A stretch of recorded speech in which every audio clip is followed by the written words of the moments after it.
Li Mei's Sword of Destiny. Chapter 1153. Later, I used Renduxing's blood to seep into the demonic crystal from that crack and dripped it to recognize me as its master. Originally, I thought that after successfully recognizing me as its master, I could take the demonic crystal away. But I was still too naive. If your ancestor's seal was not removed, there was no way to take it away. Just then you appeared. At first I didn't have much hope, but I didn't expect that you would actually awaken the purple gold dragon soul in the mermaid clan's holy land. When I saw the purple gold dragon soul, I expected that your bloodline power would awaken sooner or later. So when you entered the land of ruins, I used the identity of Renduxing to gain your trust. And you were really stupid. You actually didn't suspect me at all. Mu Tianyang shook his head and laughed. Yes, I was really stupid.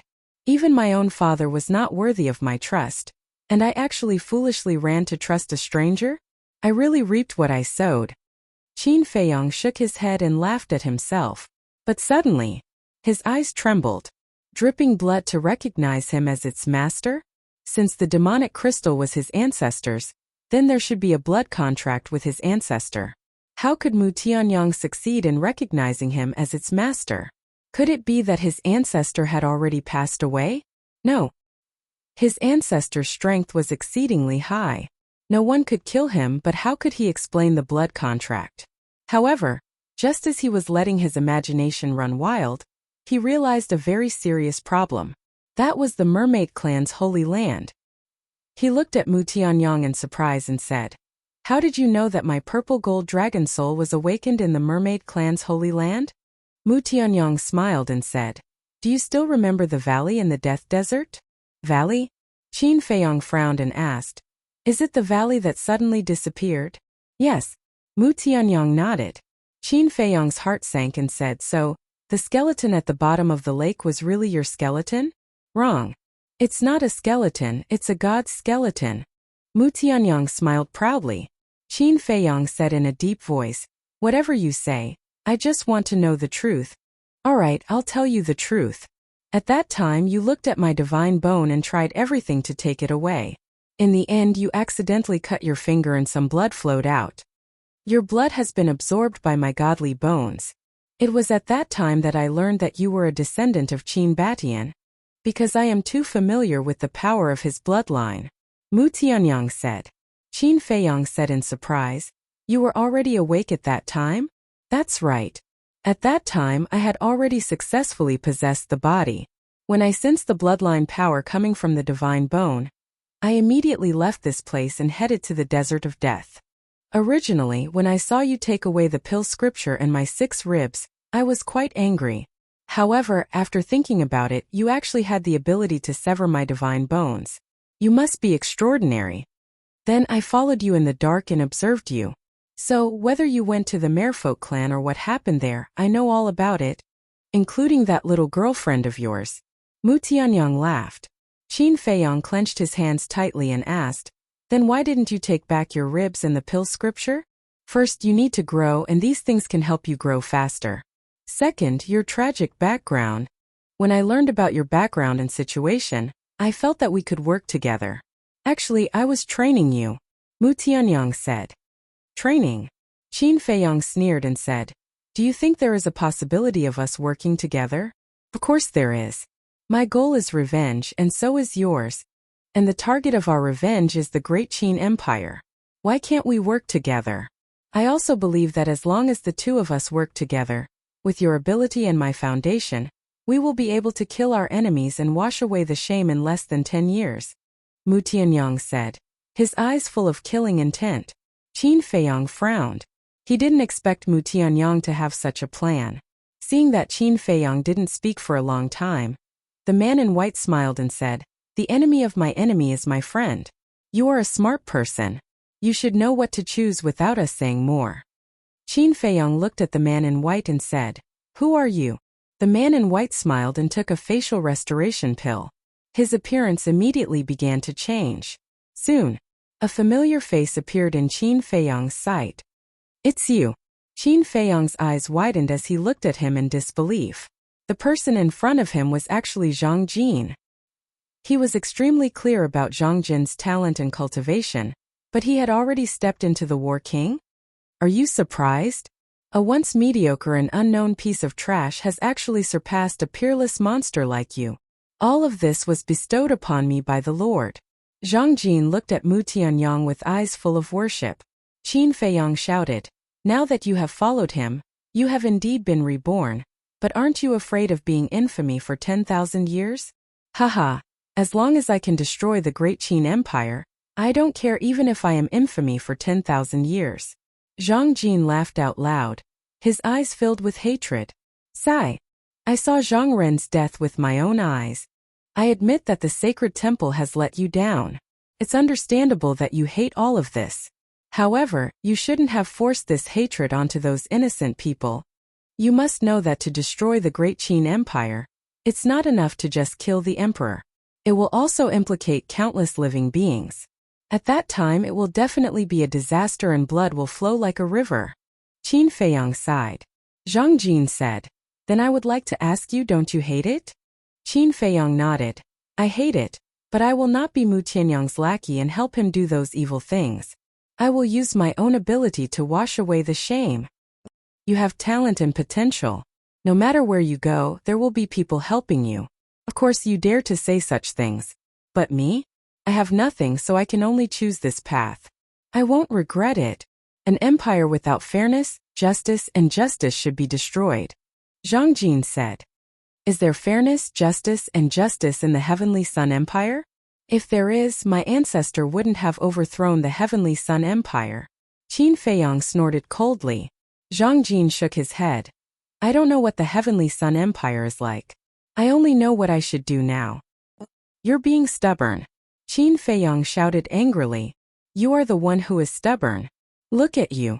You were originally a genius, but what happened in the end? Your cultivation was crippled, you were expelled from the imperial capital, and you even implicated your mother. Yet, you still continue to protect the great Qin Empire. Are you a fool?" Zhang Jin sneered. Qin Feiyang fell silent. After a long time he said, "One cannot forget one's roots." Chapter 1154. Lord, let's get rid of him. This kid's potential is too terrifying. If we don't get rid of him soon, he will become our biggest obstacle in the future. Yes, let's take this opportunity to kill him in the cradle.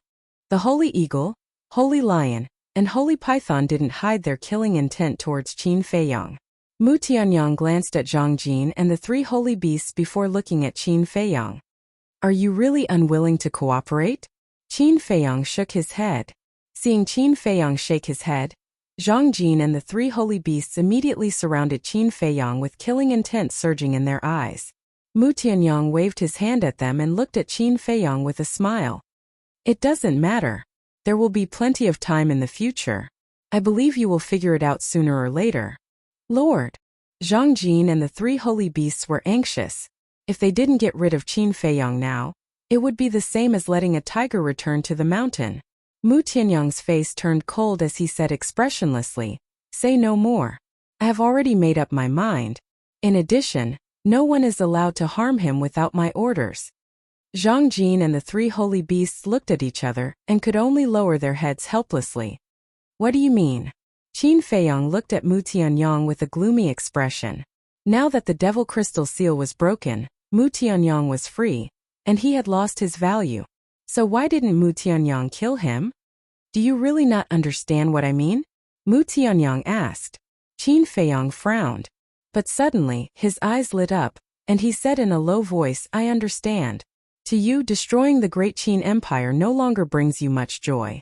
What you need to do is to let me help you destroy the great Qin Empire." "Yes. If I do it myself first, I don't have the ability to do so. After all, my cultivation hasn't recovered to its peak. Second, it's too boring. The great Qin Empire is Qin Baishan's blood, sweat, and tears. If I were to destroy it, I would only feel happy because we are enemies. But you are different. You are his descendant. Think about it. If he were to find out that the great Qin Empire that he personally founded was destroyed by his own descendants in the end, how would he react? He'll probably jump out of his coffin in anger. Mu Tianyang teased. Qin Feiyong clenched his fists and said word by word, "This kind of thing will never happen. I also believe that the ancestor is still alive and will come back sooner or later." "Don't speak so soon." Mu Tianyang shook his head with a smile and said, "All right, I still have things to do, so I won't play with you anymore. Let's go." After he finished speaking, he took a step forward and flashed towards the passageway. Zhang Jin and the three holy beasts glanced at Qin Feiyong and followed after him. "Wait!" Qin Feiyong shouted. "Is there anything else?" Mu Tianyang stopped and asked. Qin Feiyong said, "Since you have already escaped, why didn't your consciousness return to your body and still occupy Ren Duxing's body?" "Because I want to become stronger," Mu Tianyang whispered, his eyes shining brightly, and then he left without looking back. Qin Feiyong didn't stop him, because he couldn't stop it. Dongqing and Zhongjin both hid their cultivation, so the cultivation of Mu Tianyang and the three holy beasts was definitely not as simple as it seemed on the surface. Moreover, just a wisp of Mu Tianyang's consciousness was not something he could match. A god was a god after all. It was not something a mortal like him could shake. But he was confident that sooner or later, he would also take that step. Not good. Suddenly, Qin Feiyong's face changed. He used phantom steps and rushed towards the passageway. Now, Yin Wei, Wolf King, Viper, and Dan Wangkai were still fighting outside. Mu Tianyang would let him go, but he might not let Yin Wei and the others go. So, he had to rush to the rescue as soon as possible. Bastard! The moment Qin Feiyong rushed out of the passageway, his face suddenly turned pale. Dongqing and the holy monkey were gone. Mu Tianyang and the others also disappeared. The storm above the canyon was also gone. Only corpses and blood were left on the ground. Wolf King, Yin Wei, Viper, and Dan Wangkai were also lying in a pool of blood, revealing little life fluctuations. Qin Feiyong hurriedly flew over and checked them one by one. Whether it was Wolf King, Yin Wei, or the other two, their qi was destroyed, and there was a bloody hole in their lower abdomen, blood spurting out like a column. Moreover, their sea of consciousness was also broken. If he had come a little later, he would have died. Qin Feiyong hurriedly took them into the castle. Seeing Qin Feiyong appear, Lu Hong and the others immediately rushed up, their faces full of concern. "Help me take care of them." Putting down Yin Wei and the others, Qin Feiyong said to Lu Hong and the others in a low voice, then walked to the alchemy furnace and opened it to refine pills. The qi and sea of consciousness of Yin Wei and the others were too seriously injured, so serious that even the spirit sea pill and essence soul pill with 5 elixir veins may not be able to repair them. So, he wanted to refine the spirit sea pill and essence soul pill with 7 elixir veins. After a while, for spirit sea pills and essence soul pills came out, Lu Hong immediately took the pills and gave them to Yin Wei, and the others one by one. Their situation gradually stabilized. Qin Feiyong refined for healing pills with 7 elixir veins and gave them to them. Seeing that their injuries had not only stabilized, but were also slowly improving, Qin Feiyong heaved a sigh of relief. Lu Hong wiped the sweat on her forehead, got up and looked at Qin Feiyong and said, "Mu Tianyang didn't kill them, but only seriously injured them, which shows that he cares about you." Chapter 1156. Butterfly Valley. Qin Feiyong's face darkened as soon as he appeared.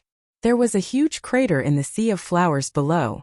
At the bottom of the crater, a muscular man in golden armor was lying, covered in blood.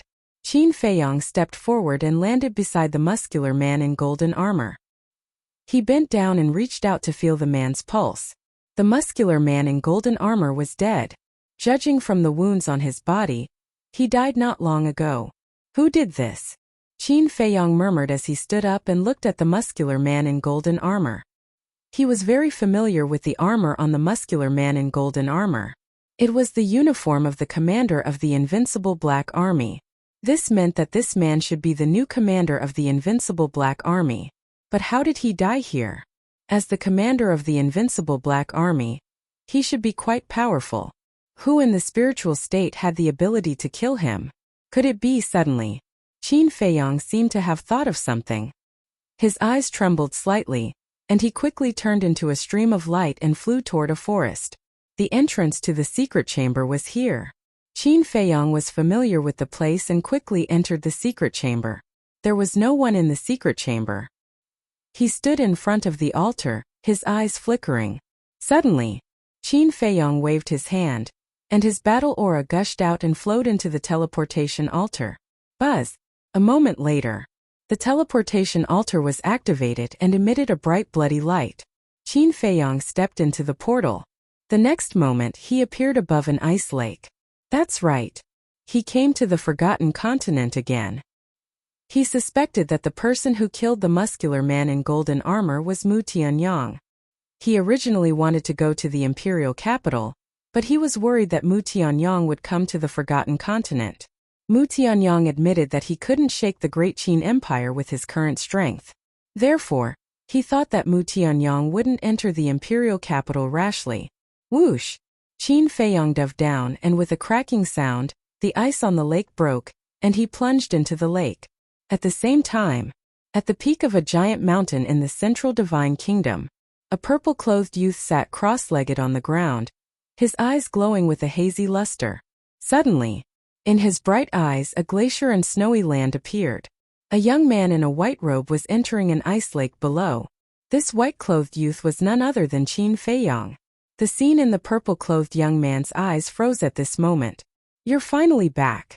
The moment the image froze, the purple-clothed young man suddenly stood up, a bone-piercing cold light shooting out from his eyes.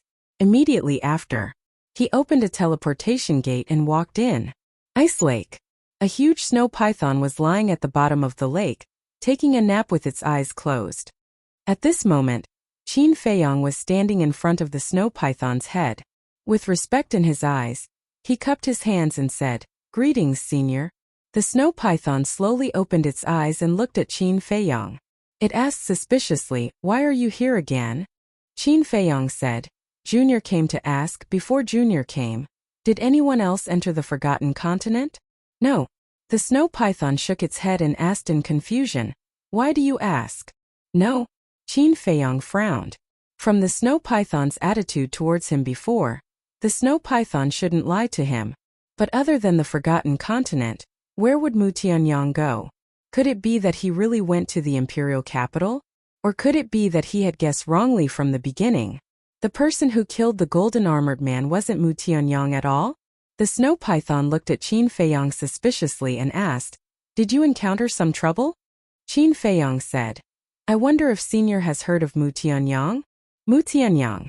The snow python's pupils constricted, and it nodded. "The emperor of the Tianyang Empire, of course I know." "He's back." Qin Feiyong said word by word. "What?" The snow python's expression suddenly changed. "Qin Feiyong, I know you're down there, get out quickly." At this moment, an angry shout sounded from above. Qin Feiyong raised his eyebrows and looked at the snow python. "Senior, I'm sorry, I'm going to meet an old friend." The snow python nodded absent-mindedly, as if it was thinking about something. Whoosh! Qin Feiyong broke through the waves and flew out of the ice lake. He saw a familiar figure standing in the void above. Who else could it be but Mu Qing? When enemies meet, their eyes turn red. At this moment, Mu Qing clenched his fists and his eyes turned red. He couldn't wait to tear out Qin Feiyong's tendons, peel off his skin, and crush his bones into ashes. Qin Feiyong glanced at him indifferently and then looked around. Mu Qing said, "Don't look around. I haven't had time to inform Father and the others."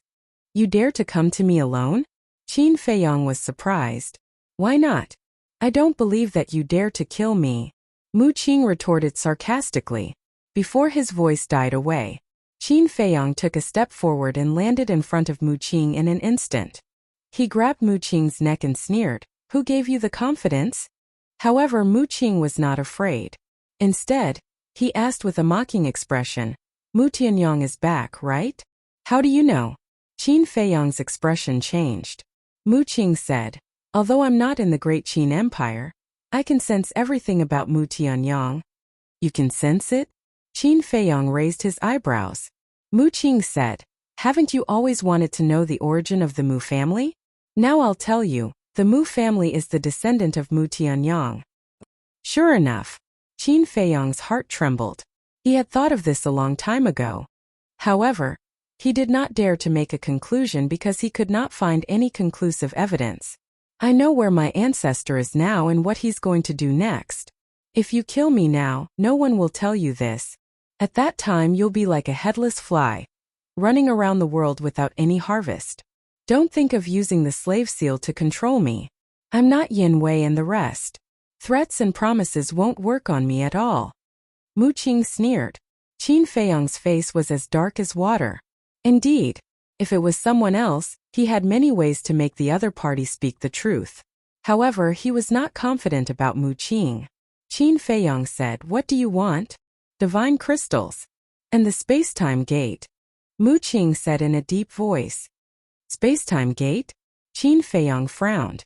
What did he mean? Wasn't the space-time gate in the hands of the Mu family? Why did he ask him for it now? Looking at Qin Feiyong's expression, the anger in Mu Qing's heart could not be suppressed. He shouted, "Don't play dumb with me." Qin Feiyong said, "Why should I play dumb? Tell me clearly." Mu Qing said in a deep voice, "Do you remember that day when you escaped from the inland sea and wanted to return to the great Qin Empire? My ancestor chased you here." "I remember." Qin Feiyong nodded. "It was at that time that the space-time gate in my ancestor's hands was snatched away by the damn snow python under the ice lake. You were there at that time and you still say that you don't know?" Mu Qing roared through voice transmission. Qin Feiyong was stunned. There was such a thing? This did exist, but because it happened after he left, he only knew about it now. Qin Feiyong asked, "Is it the real space-time gate? What do you think?" Mu Qing said angrily. If it was just the fake space-time gate, he would not be so anxious. Haha, Qin Feiyong laughed. This was really something to be happy about. Seeing Qin Feiyong laughing at his misfortune, Mu Qing's face became more and more ugly. "Don't think about the space-time gate, because I don't have the ability to get it back from her. As for the divine crystal, it's not in my hands now. If you have the ability, go and ask the mysterious madam for it," Qin Feiyong said lightly. Mu Qing shouted, "All of this happened because of you. Shouldn't you be responsible?" "Responsible? Are you kidding me?" Qin Feiyong's face turned red. Wasn't this too funny? Such a smart and capable person actually said such a childish thing at this moment. It could also be seen how helpless Mu Qing was now. Suddenly, Qin Feiyong's eyes flashed and he asked, "Did you just come from the Central Divine Kingdom?" Mu Qing nodded instinctively. But as soon as he nodded, a strong sense of uneasiness rose in his heart. He looked at Qin Feiyong warily and said, "What do you want to do? The space-time gate was stolen. Everyone in the Mu family must be very sad, right? So, the fake space-time gate on you can't be kept," Qin Feiyong said with a smile. Mu Qing's eyelids twitched, and he said in a deep voice, "Why? Haven't you heard of the saying that seeing an object hurts the feelings? Seeing the fake space-time gate, you will definitely remember the real space-time gate. So why don't you give it to me? I promise you that I will cherish it." Qin Feiyong smiled mockingly and snatched Mu Qing's Qianquan bag, taking advantage of people's difficulties. Shameless, despicable, despicable. Mu Qing cursed angrily. "I'm doing this for your own good. Why can't you understand?" Qin Feiyong shook his head and sighed. Then he sank his mind into the Qianquan bag, but he didn't find the space-time gate inside. He frowned and looked at Mu Qing's lower abdomen. Although the fake space-time gate was only a divine artifact in terms of practicality, it was not inferior to some divine artifacts. Such an important thing should be in Mu Qing's sea of qi. Looking at Qin Feiyong's fiery eyes, Mu Qing panicked. Puff! But Qin Feiyong didn't show any mercy. His big hand was like a blade, directly tearing the flesh on Mu Qing's lower abdomen. He reached into his sea of qi and grabbed the fake space-time gate. "I won't let you have your way even if I die." Mu Qing was desperate and wanted to destroy the space-time gate. But would Qin Feiyong give him the chance? Obviously not. Battle qi surged in his palm, instantly erasing the blood contract in the space-time gate. Then, he quickly dripped his blood to make it recognize him as its master. After successfully recognizing him as its master, Qin Feiyong sized up the space-time gate. Then he looked at Mu Qing and said with a smile, "You sent me a treasure from afar. How do you think I should thank you?" These words were too sarcastic and infuriating. Mu Qing spat out a mouthful of old blood on the spot. "Don't be like this. I'll definitely repay you well. Qin Feiyang smiled mockingly. With a wave of his hand, he sent Mu Qing to the ancient castle. He was worried that he couldn't find a bargaining chip to fight against the Mu family. He didn't expect Mu Qing to deliver himself to his doorstep. In the past, he didn't do anything to Mu Qing because he had a lot of concern, so he had to think twice before he acted. But now, he had done what he promised the mysterious madam. The main tower had completely fallen out with her. What else did he have to worry about? Nothing. Chapter 1157. After putting away the spacetime gate, Qin Feiyang took out the image crystal. Buzz. After a while, a familiar face appeared. It was Wang Zicheng. Yes, Wang Zicheng was about to bow. Qin Feiyang reached out and stopped him. Seeing this, Wang Zicheng looked suspicious. Wait a minute. After saying this, Qin Feiyang turned off the image crystal and entered the ancient castle. Immediately he saw Mu Qing lying on the ground, wailing in agony. Her entire body was stained with blood. Fatso was wantonly torturing him. Seeing Qin Feiyang appear, Mu Qing immediately roared, Qin Feiyang, you let them do this to me. Aren't you afraid that after I escape, I will find someone to kill all of you? If you really had the ability, we wouldn't have escaped from the inland sea. Besides, now that you have fallen into our hands, do you still want to escape? Are you dreaming? Fatso said disdainfully. Mu Qing roared, that's because you are lucky. Good luck won't follow you all your life. Qin Feiyang glanced at him and said lightly, okay, knock him out. Okay. Fatso nodded and slapped Mu Qing on the back of his head. Mu Qing fainted on the spot. Qin Feiyang sent a message to Wang Zicheng again. So far, except for the mysterious lady and the other two, no one knew about his relationship with the 10 heroes of Qinghai. So now he couldn't let Mu Qing hear his conversation with Wang Zicheng, because it was related to the lives of Wang Zicheng and others. If Mu Qing really escaped, he would definitely find ways to take revenge on him. Then Wang Zicheng and others would be doomed. Greetings, young master. After Wang Zicheng's virtual image appeared, he glanced at Fatso and others, and then reluctantly bowed to Qin Feiyang. Qin Feiyang didn't care. He asked with a smile, how are you recently? It's all right. Wang Zicheng nodded and asked, what about you? It's all right. Qin Feiyang smiled faintly. Wang Zicheng continued. Right, there's something that the black monkey and I can't decide on, so we need to ask for your opinion. Speak. Qin Feiyang said. Wang Zicheng said, some time ago, Gong Sunbei came to Qinghai to find us. Before Wang Zicheng could finish, Fatso frowned and asked, why is he looking for you? Wang Zicheng said, he wants us to join the main pagoda and become its disciples. What? Qin Feiyang and the others looked at each other. What the main tower values is nothing more than our talent and potential. They want to recruit us for their own use. To be precise, he wants to nurture us so that we can fight against you. After all, in the younger generation of the Forgotten Continent, there is no one who can compete with you. Wang Zicheng looked at Qin Feiyang and said, I see. Qin Feiyang suddenly understood and asked, then what do you think?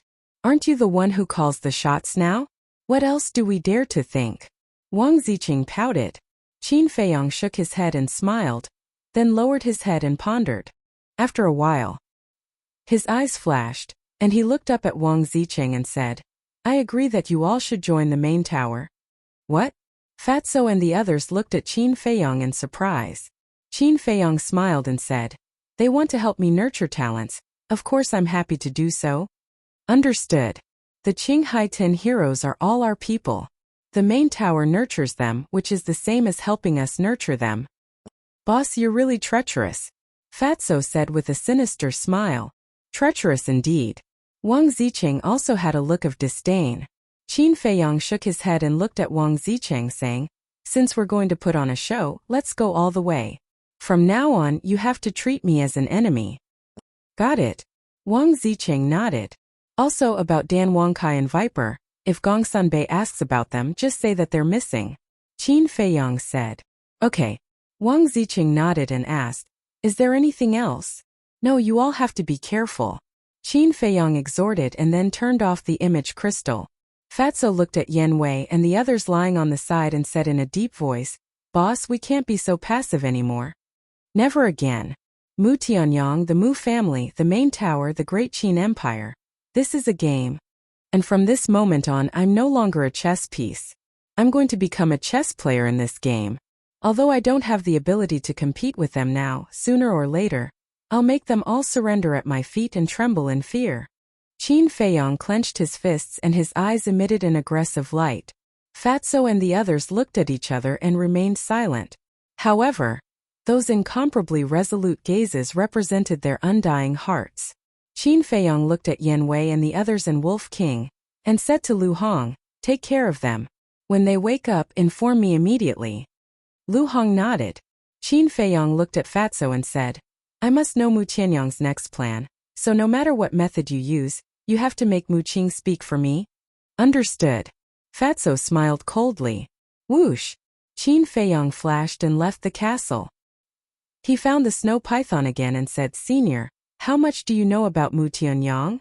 "More or less, I know a little about it. But regarding his matters, don't look for me. Because, as long as he doesn't enter the Forgotten Continent, I won't ask." The snow python said lightly. "Understood, Junior will take his leave." Qin Feiyong bowed and saluted. Then he opened the secret door. The snow python frowned and said, "You're leaving just like that?" "Huh." Qin Feiyong looked at her puzzled. The snow python said, "Leave the Mu family's boy here." This? Qin Feiyong was stunned. The snow python said, "Last time when I wasn't paying attention you took away Yan Wei and I didn't pursue it. Now you want to take away the Mu family's boy. Do you think I'm really easy to talk to?" No. Qin Feiyong waved his hand again and again. "Let me tell you, this time there is no discussion. If you don't hand him over, don't think about going back." The snow python released its aura, shook off Qin Feiyong, and then closed the secret door with a bang, and then used its huge body to block the door. This time Qin Feiyong was stunned. Looking at the snow python's attitude, he really didn't know what to do. "Senior, this Mu Qing is very useful to Junior. Can you be merciful and make an exception?" After thinking for a while, he could only think of this method, coaxing and pestering. "No." The snow python shook its head. Qin Feiyong helplessly said, "Then what do you want me to do?" The snow python angrily said, "You still want to bribe me, don't you understand my words?" Qin Feiyong smiled. The snow python frowned. "Look at you, today you must take him away? In front of you, Junior doesn't dare to say this." Qin Feiyong rubbed his head and said with a smile, looking silly, Okay, don't put on an act. You can take him away, but leave your purple gold dragon blood."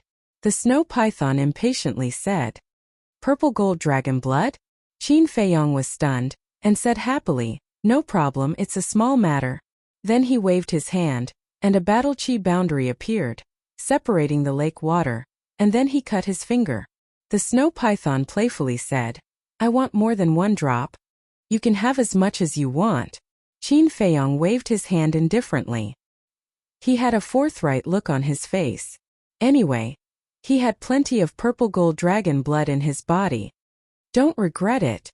The snow python laughed, and a light flashed in front of it, and a crystal clear jade appeared. The jade was about the size of a bucket, and there was no flaw on it, as if it was made by nature. Seeing this jade, Qin Feiyong's eyes almost popped out. The snow python said, "Fill it up." "What?" Qin Feiyong was dumbfounded and stammered, "Senior, are you sure you're not joking?" The snow python said, "Do I look like I'm joking? But it's too big. Even if I drain all my blood, it won't be enough." Qin Feiyong put on a long face, feeling extremely wronged. The snow python said with a smile, "It's okay, take your time. Anyway, I have plenty of time." Qin Feiyong cried. However, he had to take Mu Qing away. After all, the snow python in front of him was an existence that could even suppress a fake god. He gritted his teeth, took out the Chong Shui, and cut his wrist. The purple gold dragon blood immediately surged out. But in less than a tenth of it, he began to feel dizzy. He had no choice but to heal the wound on his wrist and enter the castle to refine the blood coagulation pill. Like the lifeblood pill, the blood coagulation pill could quickly restore the lost blood. And the effect of the blood coagulation pill was better than that of the lifeblood pill. In addition, it had 7 elixir veins. In less than an hour, Qin Feiyong's lost blood was restored. Time flew. When it was dark, the jadeware in front of him was finally full. Qin Feiyong healed his wound and looked at the big bucket full of purple gold dragon blood. He couldn't help but feel pained. Then he looked up at the snow python and said, "Is this enough?" "Yes, let's go." The snow python didn't make things difficult for Qin Feiyong anymore. It simply let Qin Feiyong go. Qin Feiyong hesitated for a moment and said, "Can I ask, what do you want my blood for?" The snow python frowned. Qin Feiyong shrank his neck and left sensibly. After a while, Qin Feiyong once again arrived in the sky above the Butterfly Valley. He took a blood coagulation pill and looked around. Night fell and cold air filled the air. This place was quiet. Looking at the dim mountains and rivers, Qin Feiyong's eyes were confused. Buzz! After an unknown period of time, the image crystal in his arms rang. When Qin Feiyong took it out, Lu Hong's shadow appeared and said, "Awake." Qin Feiyong was refreshed and entered the castle. Yin Wei, Wolf King, Viper, and Dan Wangkai had all woken up. At this moment they were leaning against the wall weakly. Qin Feiyong asked, "When Mu Tianyang left, did he say anything to you?" Yin Wei shook his head. Mu Qing, who was beaten black and blue by Fatso, sneered, "If I don't say it, you'll never guess." "Shut up."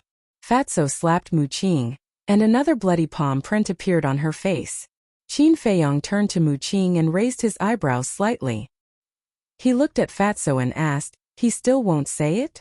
"Fat Lord has tried everything, but this guy just won't say anything." Fat Lord is almost at his wits' end. Chapter 1158. Qin Feiyong's gaze turned cold, his hands forming a seal in front of his chest, and an enslavement seal quickly appeared. Whoosh! Following closely, the enslavement seal entered Mu Qing's sea of consciousness. The intense pain caused Mu Qing to howl miserably. When the pain disappeared, Mu Qing's face was slightly sinister, and he looked at Qin Feiyong mockingly, saying, "I've already told you, this is useless to me. I don't expect you to tell me now." Qin Feiyong said indifferently, and then left the ancient castle with Wolf King, appearing beside the golden armored man's corpse. Qin Feiyong said, "Smell it, do you have the ore of Mu Tianyang and the others?" Wolf King lowered his head and sniffed carefully. A moment later, its eyes lit up as it looked at Qin Feiyong and said, "Although a long time has passed and the smell has almost dissipated, I can still smell the smell of that damn monkey." Qin Feiyong's face darkened and said, "So they really did it? What do we do now?" Wolf King asked. Qin Feiyong said, "They didn't go to the Forgotten Continent, so they should have gone to the imperial capital." "Impossible. The spirit pagoda is overseen by Old Man Qin. With Mu Tianyang's current strength, running there is simply courting death."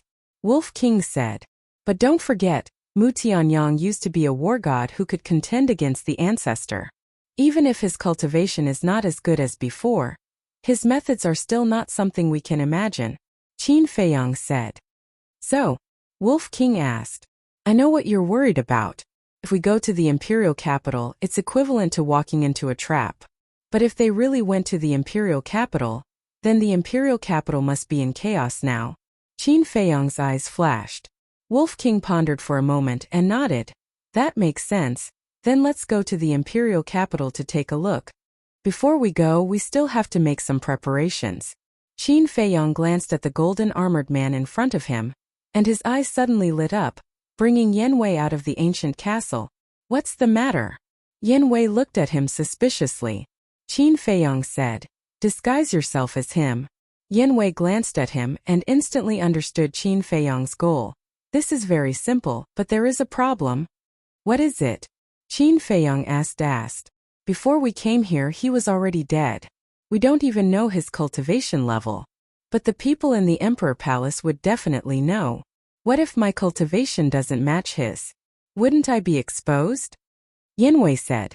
Qin Feiyong nodded and muttered, "The Black Iron Army is not as good as the Kirin Army, so whether it's the commander or the deputy commander, their cultivation is not very high." Suddenly, he seemed to have thought of something, looked at Qin Feiyong, Yin Wei, and Wolf King and said, "You guys wait for me here, I'm going to find someone." "Who?" One man and one wolf were suspicious. Wang Hong. After Qin Feiyong finished speaking, he opened the portal and walked in. Whether it was the prefecture city or the mansion master's mansion, Qin Feiyang was very familiar with them. He also guessed where Wang Hong might live. Night. The waning moon hung in the sky, and the cold stars flickered. A loft was located beside a pond, and there was no one around. Only a weak candlelight came from a window, making it look very cold and lonely. Through the window one could vaguely see a figure sitting inside. This was the old man's former residence. And now the old man had resigned and gone to the imperial capital, so it naturally belonged to Wang Hong. Whoosh! Qin Feiyang landed in front of the loft, looked around, and raised his head to look at the figure in the window. A long-lost smile appeared on his face. He took a step forward and walked to the window. When he opened the window, a familiar figure immediately entered his sight. Who else could it be but Wang Hong? He saw Wang Hong sitting in front of the coffee table, rubbing his forehead with a worried and distressed expression. Hearing the sound of the window opening, Wang Hong also looked up suspiciously. When he saw that it was actually Qin Feiyang, his expression changed drastically. Qin Feiyang flashed and entered the room. Wang Hong immediately got up and stood in front of the window, looking outside vigilantly. Then he closed the window and turned to look at Qin Feiyang, asking, "Did anyone notice that you're here?" Qin Feiyang shook his head. "That's good." Wang Hong heaved a sigh of relief, pointed to the coffee table next to him, and said with a smile, "Sit down." Qin Feiyang nodded, walked to the coffee table, and sat opposite Wang Hong. Wang Hong asked with concern, "Where have you been all this time?" Qin Feiyang said, "Iron Bull Town." Wang Hong suddenly understood and said with a smile, "Compared to the imperial capital, Iron Bull Town gave you a sense of belonging, right?" "Yes." Qin Feiyang nodded. Wang Hong asked, "Then why did you come to me now?" Qin Feiyang said, "I came to ask you if you know the cultivation of the muscular man in golden armor?" "The muscular man in golden armor?" Wang Hong was stunned. Qin Feiyang said, "The new commander of the invincible Black Army." "Oh, him." Wang Hong nodded and said in a deep voice, "He's very powerful. I heard from a few soldiers of the invincible Black Army that he's a 2-star combat emperor." "A 2-star combat emperor?" Qin Feiyang was stunned. "Isn't he the same as Yan Wei? This is a heaven-sent opportunity. Why are you asking about this? Are you going to attack him?" Wang Hong was surprised. Qin Feiyang said with a smile, "I don't need to do anything. He's already dead." "What?" Wang Hong suddenly stood up and said in shock, "Who did it?" "A very terrifying person." Qin Feiyang didn't say it clearly, because the news of Mu Tianyang's return was too shocking. Its body was covered in black flames, and it exuded an extremely terrifying aura. The other person's fighting soul was a huge axe. It was dozens of feet long and looked as if it was cast from lava. Its entire body was covered in flames and its sharpness was shocking. "Feiyang, we can't continue fighting here. The city will be destroyed." Wang Hong's face turned pale. This was the first time he had witnessed a battle between battle saints. What was even more unexpected was that the young and inexperienced fellow from back then had already become so strong. When the guards who had already retreated felt this majestic aura, their expressions were filled with helplessness. "If you want to spar, you should do it outside the city. You're sparring in the mansion, and in the middle of the night. Isn't this torture?" They thought that Wang Hong was sparring with his so-called old friend again, so they didn't take it to heart. At this very moment, whether it was Qin Feiyang or Wang Hong, they were all in a state of nervousness. Although this pressure was real, they couldn't find the owner of the pressure. "You're really back." Suddenly, a cold voice sounded in a dark place. "Da-da." Following closely, accompanied by a series of steady footsteps, a middle-aged man in black armor slowly walked out of the darkness. Looking at the middle-aged man, Qin Feiyang felt an inexplicable fear in his heart. The middle-aged man's face was very unfamiliar, but his eyes were extremely familiar. The middle-aged man stopped in front of Qin Feiyang, his eyes full of hatred and resentment, and asked, "Do you know who I am?" Qin Feiyang's eyes flickered. The middle-aged man smiled sinisterly, took out a facial restoration pill and threw it into his mouth. At the same time, a divine aura emerged from his body. With a loud clang, the middle-aged man's armor shattered, revealing a white robe. Divine aura. It's actually divine aura. Qin Feiyang's body and mind trembled. He had already guessed the true identity of the person in front of him. At the same time, under the effect of the facial restoration pill, the middle-aged man's figure and appearance were constantly changing. Soon, an old man of familiar face appeared in Qin Feiyang's line of sight. Imperial Tutor. Qin Feiyang's face was pale. He never thought that the Imperial Tutor would be lying in ambush here. Wang Hong secretly said, "Feiyang, believe me, I didn't betray you. Don't worry, I never doubted you." Qin Feiyang comforted him. The Imperial Tutor glanced at Wang Hong, looked at Qin Feiyang and laughed. "Are you very surprised?" Qin Feiyang was silent. Now he couldn't speak either. Because of the Imperial Tutor's pressure, he was firmly imprisoned. Even breathing was difficult, let alone speaking. "A few days ago, when I learned that the invincible Black Army guarding the Butterfly Valley were all killed, the first person I thought of was you. But I wasn't sure, so I disguised myself as an ordinary Invincible Black Army soldier, and followed the commander of the Invincible Black Army to the spiritual state to spy on Wang Hong. Although Wang Hong said that he had cut ties with you, I know that he is still loyal to you. If you really came back, you would definitely come to him sooner or later. Just as I expected, you came." The Imperial Tutor laughed. Qin Feiyang's face was gloomy. This old man was indeed a cunning old fox. The Imperial Tutor continued, "I just heard you say that the new commander of the Invincible Black Army was killed. I'm curious, other than you, who else would have the guts to do so?" Qin Feiyang looked at him gloomily. "Oh right, I forgot, you can't speak now." The Imperial Tutor laughed and slightly restrained his aura. Qin Feiyang's body became light, and he immediately gasped for breath. However, the Imperial Tutor was still worried. Qin Feiyang had too many tricks up his sleeves. If he was careless, he could escape. Therefore, he took Wang Hong hostage. He waved his hand, and Wang Hong flew to him uncontrollably. The Imperial Tutor looked at Qin Feiyang and laughed. "If you dare to play tricks, don't blame me for being merciless." Qin Feiyang took a deep breath and stared at the Imperial Tutor with a vicious expression. The Imperial Tutor didn't care at all and said lightly, "Now tell me, what kind of terrifying person dared to kill my men?" "Your men." Qin Feiyang raised his eyebrows. "That's right. That new commander of the Invincible Black Army is a confidant that I trained," the Imperial Tutor said. Qin Feiyang said in a deep voice, "I didn't expect you to form a clique for your personal gain. What are you up to?" "I'm the one asking you questions." The Imperial Tutor grabbed Wang Hong's neck and said coldly. Qin Feiyang's face changed, and he quickly shouted, "Stop. Then tell me quickly." The Imperial Tutor shouted. Qin Feiyang looked at Wang Hong and said, "You're the one who wants to know. Don't blame me if you regret it later. This person is Mu Tianyang." "What?" The Imperial Tutor's body trembled, and his old eyes were filled with shock. "Mu Tianyang?" Wang Hong's face was filled with suspicion, but he seemed to have thought of something, and his face suddenly changed. "Are you regretting knowing the truth now?" Qin Feiyang looked at the Imperial Tutor and sneered. "Nonsense. Mu Tianyang was killed by the Qin Emperor 10,000 years ago. How could it be him?" Chapter 1160. I knew you would say that. In fact, I don't want to believe it either, but it's the truth. Qin Feiyang said. "Where's the evidence?" The Imperial Preceptor said in a deep voice. Qin Feiyang said, "There's no evidence. You can go to the ruins. Maybe you can find the result you want there." The Imperial Preceptor frowned.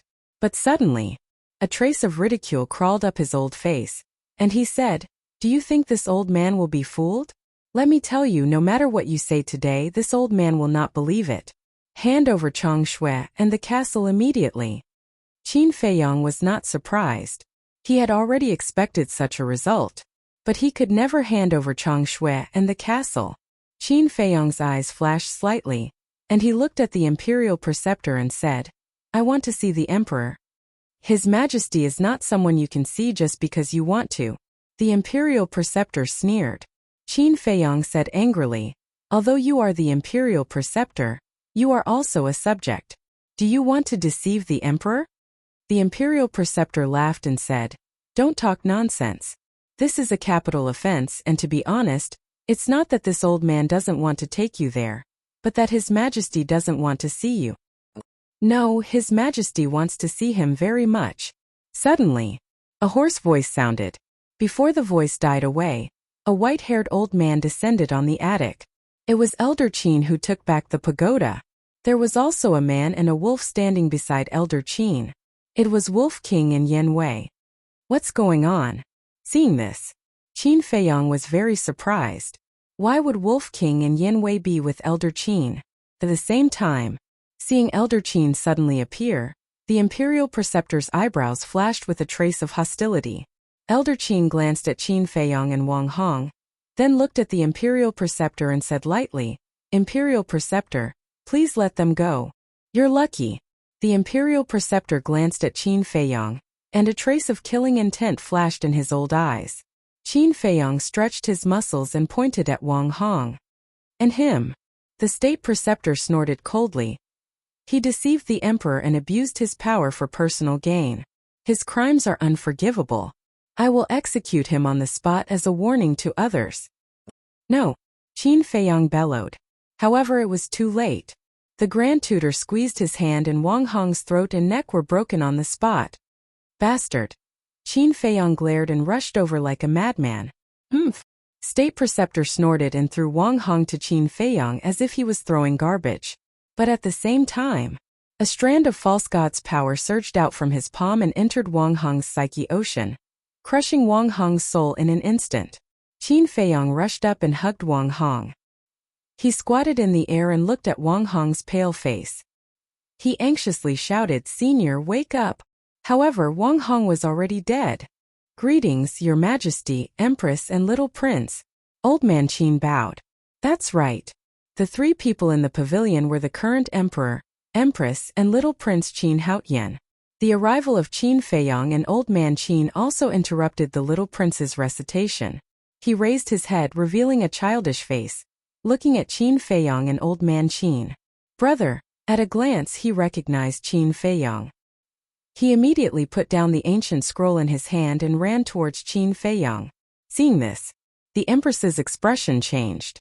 She hurriedly got up, hugged the little prince, and hid behind the Emperor as if she had seen a devil. At the same time, the Emperor also raised his head to look at Qin Feiyong, frowning slightly. Qin Feiyong said coldly, "Old Man Qin, it seems that he doesn't want to see me." Old Man Qin smiled bitterly. "His Majesty actually didn't know that you were coming. The reason why I said this is because I want to save you from the Imperial Preceptor." "Save?" Qin Feiyong sneered. The Emperor waved to the Empress and Little Prince. "You guys go back first." The Empress had been waiting for this sentence. As soon as she heard the Emperor's words, she immediately carried the little prince and ran to the palace not far away. It was as if, in her eyes, Qin Feiyong was a demon that ate people without spitting out their bones. However, the little prince was a little unwilling. He kept shouting that he wanted to play with his brother. But the Empress would definitely not listen to him.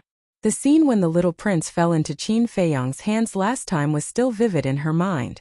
After entering the palace, she not only closed the door tightly, but also asked the guards outside to guard strictly, not allowing Qin Feiyong to take half a step in. The Emperor looked at Qin Feiyong and said, "Even the mother of a country is so afraid of you. Do you feel a sense of accomplishment?" "I just feel sad," Qin Feiyong said lightly. "You?" the Emperor asked. "What's sad about me?" "The sad person I'm talking about is you. As the Emperor of a country, you have a lot of wives and concubines, but in the end only one son is going to send you off. Isn't that sad?" Qin Feiyong sneered. The Emperor frowned and snorted coldly. "Even if I only have one son, I don't need you to pity him." "Pity you?" Haha. Qin Feiyong couldn't help laughing and said, "You don't say. One day in the future, it may really be me who will send you off." His words were filled with a piercing coldness. What kind of person was the Emperor? How could he not understand such words? Obviously. Chapter 1161. The Emperor's face was as dark as water. "Can't we sit down peacefully and have a good talk?" he asked. "That will never happen." Qin Feiyong shook his head. Old Man Qin couldn't help but sigh as he watched the father and son arguing with each other. The emperor also lost his patience and said, "Then tell me, what is your purpose in coming to me? If it's for your mother, then don't say it. There's no room for negotiation." Qin Feiyang's eyes flashed fiercely. "I'm here to tell you that Mu Tianyang is back." "What?" The emperor's face changed. Old Man Qin was also surprised. He stared at Qin Feiyang and asked, "Is this true?" Qin Feiyang said, "It's up to you to believe it or not." The emperor looked at Qin Feiyang and suddenly said, "Shouldn't you hate me for what I did to you? Why are you here to tell me this news?" Qin Feiyang said, "I'm doing this for the people of the world, not for you." "The people of the world?" The emperor muttered to himself as if he was thinking of something in the past. There was a complicated expression in his eyes. After a while, the emperor looked at Qin Feiyang and shook his head. "You're really like the ancestor. Unfortunately, you're not the ancestor." The ancestor he was talking about was the first emperor of the Great Qin Empire, the Qin Emperor. The ancestor created a huge empire and left countless legends and miracles. Of course, I can't compare to the ancestor. But in this world, everyone has the right to talk about me except you. Do you understand? Qin Feiyang shouted in a stern voice.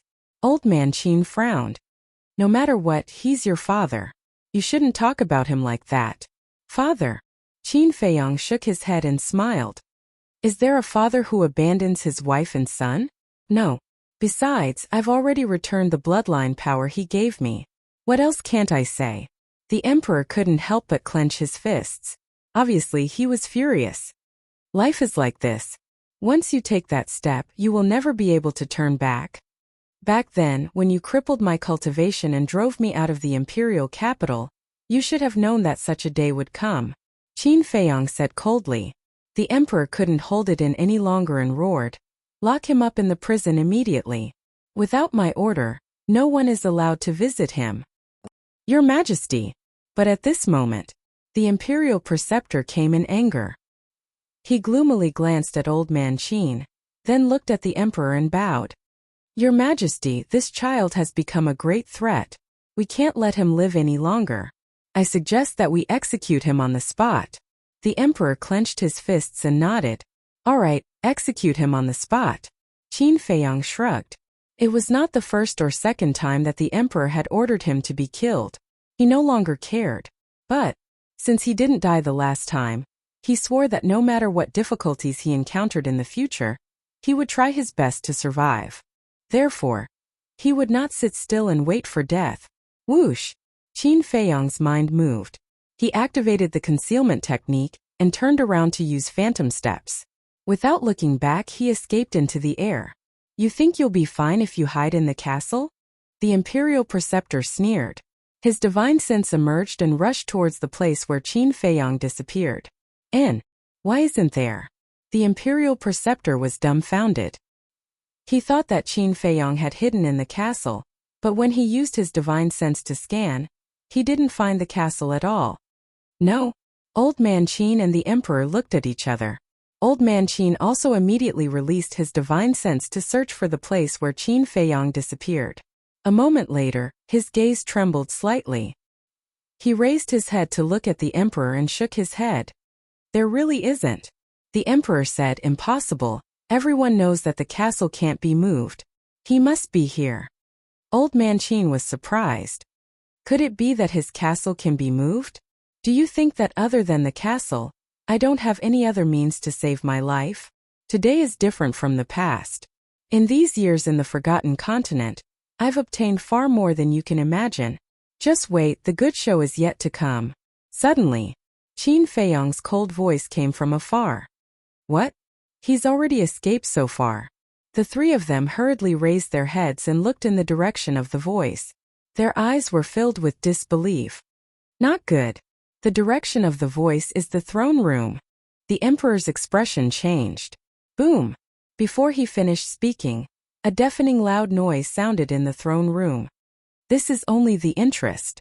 In the future I'll make you pay back double." Qin Feiyang's voice sounded again. The emperor hurriedly rose into the air and swept over the throne room like lightning. Immediately, He was so angry that his whole body trembled. Below them, the originally dazzling throne room had already turned into a pile of ruins. The throne room was the place where every generation of emperor ascended the throne. It was the place where civil and military officials met the emperor. It was the most sacred place in the imperial palace. It could be said that the throne room represented the imperial power and the emperor's prestige. However, at this moment, Qin Feiyang actually destroyed the throne room in such a grand manner. This could no longer be described as offensive. This was blasphemy. This was rebellion. This was a challenge to the emperor's authority. Your Majesty, did you see that? This is Qin Feiyang's character. He doesn't care about his relatives and is ruthless. If we don't get rid of him as soon as possible, next time he will not only destroy the throne room, but the entire imperial palace, including you and me. The Grand Master rushed over and immediately roared when he saw this scene. Old Qin glanced at the Grand Master and lowered his head to scan the ruins below. His old face was full of displeasure. Boom! The next moment, two divine wills emerged, covering the sky and covering the earth in all directions. Your Majesty, what's going on? Who is so bold to destroy the throne room? Whoosh! Figures broke through the air and flew over. There were the commanders of the Kirin army. There were the deputy commanders of the Kirin army. There were the deputy commanders of the invincible Black Army. There were also the chief eunuch and the princesses and concubines. Looking at the throne room that had been razed to the ground, all of their faces were filled with bewilderment. Qin Feiyang. The Grand Master said each word with a murderous aura. It's him. Heard it. Everyone's face changed color. Even some timid people were so scared that their faces turned pale. Old Qin retracted his divine thoughts and looked at the emperor. Your Majesty, we can't find him. Seems that he has escaped. As long as he enters the imperial capital, he has nowhere to run. All deputy commanders, listen to my order. The emperor shouted. Yes, Your Majesty. Whether it was the deputy commanders of the Kirin army or the invincible Black Army, they all knelt in the void. The emperor said, track him down immediately. Even if you have to turn the imperial capital upside down, find him for me. It could be seen that this time he was really angry. Yes, Your Majesty. The group of deputy commanders responded respectfully, then turned around and flew into the sky. Commander of the Kirin army. The emperor shouted again. Yes, Your Majesty. The commander of the Kirin army bowed and said, his mother is in the Violet Palace. He will definitely find a way to see her. Immediately go to the Violet Palace and guard it. As long as you see him, kill him without mercy. In addition, issue a bounty. Anyone who provides the whereabouts of Qin Feiyang will be rewarded with a sacred artifact and 3 chances to enter the Imperial Palace's martial arts treasury. And the one who takes the head of Qin Feiyang will be conferred the title of Marquis. The emperor shouted angrily. His voice was like thunder, piercing through the clouds. Conferred the title of Marquis. The commander of the Kirin army trembled both physically and mentally. Since the establishment of the Great Qin Empire, other than the 100 Marquis that were personally conferred by the first emperor, there had never been a new Marquis. Of course, the successive emperors also had the idea of conferring the title of Marquis, but the successive emperors also had concerns. And this concern was the current 100 Marquis. If others were to be conferred the title of Marquis, then the current 100 Marquis would definitely have objections. After all, the ancestors of these Marquis were the founding fathers who followed the first emperor to conquer the world. In other words, they were all descendants of meritorious officials. If others were to be on equal footing with them, they would not be happy. So after 10,000 years, there had never been a new Marquis. But who would have thought that at this moment, in order to hunt down Qin Feiyang, the emperor would actually issue such a decree? This was enough to show that the emperor was not joking this time. He was going to be serious. Seeing the commander of the Kirin army not moving, the emperor angrily shouted, "What are you standing there for? Hurry up and go." The commander of the Kirin army knelt in the air and shouted, "Your Majesty, the title of Marquis is not a small matter. Your Majesty, please reconsider." The emperor said, "I have made up my mind." Your Majesty. The commander of the Kirin army still wanted to say something. The emperor was furious and shouted, Do you want to defy the decree? This subordinate does not dare. This subordinate will go now. The commander of the Kirin army's eyes trembled. He quickly got up and opened the portal to leave. When the portal disappeared, the emperor looked at the horizon and said, "If I don't kill you, where will my dignity go?" After that, he flicked his sleeves and left. "Little bastard, let's see how you escape this time." The imperial tutor laughed in his heart. This was exactly the result he wanted. Beside him, Elder Qin stared at the emperor's back and remained silent. However, if one looked closely, they would find that his eyes were fixed on the imperial tutor. There was a strange light in the depths of his eyes. What? Qin Feiyang is back again? And he destroyed the throne room. He's too audacious. Soon, the news of Qin Feiyang's return was like a plague, spreading to every corner of the imperial city. Everyone was shocked. Why is this child so stupid? Purple Flower Palace. Qin Feiyang's mother also received the news immediately. She was so anxious that she could not sit still. "Mother, don't worry. Heaven helps the worthy." That's right. His Highness is no longer the child he used to be. Since he dares to come back, he must be confident. The two maids consoled her from the side. However, even though they said that, they themselves were filled with worry. Destroying the throne room was tantamount to directly challenging the emperor's authority. This was a serious crime that could lead to the extermination of 9 generations. Why did His Highness do such a stupid thing? Ren Wushuang, the old master Dong Zhongyang, Shun Mei, and others were also worried about Qin Feiyang. Facing the full pursuit of the Kirin army and the invincible Black Army, facing the fatal temptation of being conferred the title of Marquis, would Qin Feiyang really have a way out? However, in a certain alchemy room in the Divine Palace, a man in white was laughing. Yes, this is the Qin Feiyang I know. Continue. I look forward to your performance. I also believe that you will definitely give me a bigger surprise. This man was Lu Xingqian. Chapter 1162. The moment Qin Feiyang returned, the imperial capital was in turmoil. Not only were the people from the imperial palace looking for him, his former friends were also looking for him. But no one knew where he went and no one saw him. It was as if he had disappeared from the face of the earth. Imperial City. The 10th district. This district was rather backward, and the environment was also very poor. The cultivation of the people here did not surpass the War Master, but it was very simple. In a secluded alley, there was a shabby tavern located here. The tavern was very simple and crude, with only 3 or 4 tables. The business was also very calm, with only 2 tables of guests drinking and chatting. There were 6 hunters at one table, all of whom looked middle-aged and had many scars on their bodies. They ate meat and drank wine in large mouthfuls, looking very forthright. What was different from them was that there were only 2 guests at the table beside them. These 2 people were also middle-aged men, but they were very quiet and only drank silently. The wine was very bitter, but if one tasted it carefully, they would be able to taste something different from the bitterness. This taste was tranquility. Although the 6 hunters beside him were very noisy, Qin Feiyang's heart was especially peaceful. That's right. These 2 silent big men were Qin Feiyang and Yin Wei. Big news, big news. After a while, another man dressed in hunter attire ran into the tavern in a hurry. He also looked middle-aged, but he was relatively thin, and there was a sense of competence between his eyebrows. What big news? The 6 hunters who were drinking put down their wine jars and turned their heads to look at him curiously. Obviously, they were all acquaintances. The skinny man said, "I just received news that Qin Feiyang has returned, and even destroyed the throne room in front of His Majesty and the Imperial Advisor." What?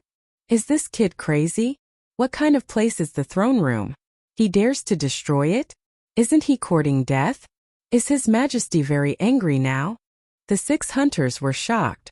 Yes, he's furious. He even issued a bounty. Anyone who sees Qin Feiyang will be rewarded with a sacred artifact and free entry into the Imperial Palace's martial arts treasury 3 times. If you can take Qin Feiyang's head, you will be conferred the title of Marquis, the skinny man said, his eyes filled with desire. Conferred Marquis.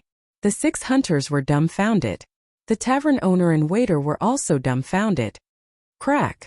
But at the same time, the sound of a wine glass breaking could be heard. The skinny man and the others all looked at Qin Feiyang, only to see that the wine cup in Qin Feiyang's hand had already shattered into pieces. Yin Wei hurriedly got up and smiled apologetically. I'm sorry. My brother has suffered some setbacks recently and is in a bad mood. We will compensate according to the price later. When the tavern owner heard this, he waved his hand and said with a smile, It's fine, it's fine. It's just a wine cup. Give him another one. The waiter next to him nodded and took out a new wine glass. He brought it to Qin Feiyang and comforted him.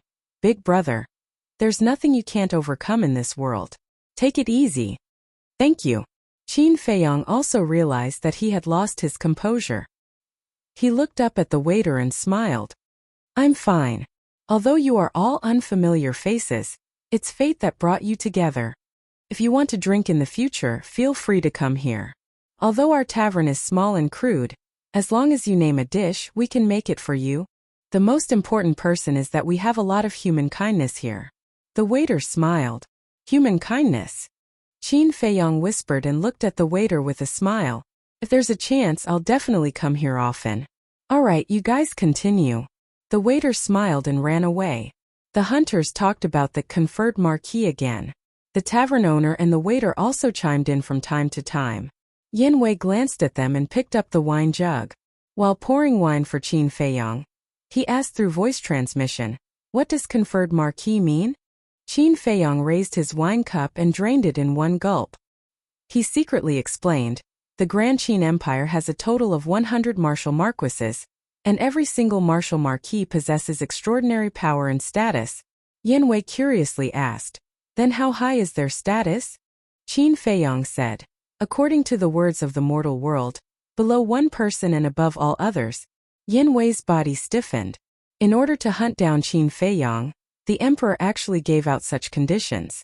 No wonder Qin Feiyang lost his composure. Yin Wei raised his wine cup and smiled. Come, today I'll accompany you until we're drunk. He was a rough person and didn't know how to comfort Qin Feiyang, so he could only accompany Qin Feiyang to drink to his heart's content. Qin Feiyang glanced at him and shook his head. This blow is nothing to me. And now is not the time to get drunk. Are you really okay? Yin Wei looked at him doubtfully. Qin Feiyang laughed. Do I look like a weak person to you? Yin Wei looked at him seriously for a moment and shook his head with a smile. You don't? Then that's incredible. The question I'm thinking about now is, where did Mu Tianyang go? Qin Feiyang drank his wine and frowned. Yin Wei pondered for a moment and thought, could this be a pretense? Qin Feiyang was stunned and asked telepathically, What do you mean? What I mean is, he might have guessed that we would follow him, so he deliberately went to Butterfly Valley and left some clues, making us mistakenly think that he went to the Forgotten Continent in the imperial capital. And in reality, he might still be in the spiritual state. Yin Wei thought to himself. Qin Feiyang's eyes lit up. Why didn't he think of that? Chapter 1163. But old man Qin did not release his majesty. In order to eliminate Qin Feiyang's vigilance, he did not even take a step closer. However, Qin Feiyang did not let down his guard because of this. He asked, This time you came to me on behalf of the emperor or yourself? This old man. Old man Qin said. Qin Feiyang said, I don't remember any interaction between us before. Not before, but it doesn't mean that there won't be in the future. Old man Qin smiled faintly and asked, The person who entered the capital with the deputy commander last time should be you, right? Qin Feiyang nodded. Old man Qin said, Do you remember the question this old man asked you at that time? Qin Feiyang said, Of course I remember. You were asking the imperial preceptor. Old man Qin nodded and said, Yes, this old man wants to know. What do you think of the imperial preceptor? Qin Feiyang was silent. Old man Qin said, There is no one else here, you can speak freely. Qin Feiyang said, Will you believe what I say? Old man Qin said, This old man will think carefully. Qin Feiyang said, The imperial preceptor is a malignant tumor. His existence will only threaten the great Qin Empire. Old man Qin's eyes flashed. Qin Feiyang asked, Do you know why he deliberately killed me? Why? Old man Qin asked. to snatch the castle in Changshui. And every time he came to kill me, he hid it from the emperor. What does this mean? This means that he wants to take the castle in Changshui for himself. One more thing. The new commander of the Invincible Black Army is the confidant of the Imperial Preceptor, Qin Feiyang said. What? Old man Qin's eyes trembled. Although Qin Feiyang's words were not very obvious, he had already noticed what Qin Feiyang wanted to say.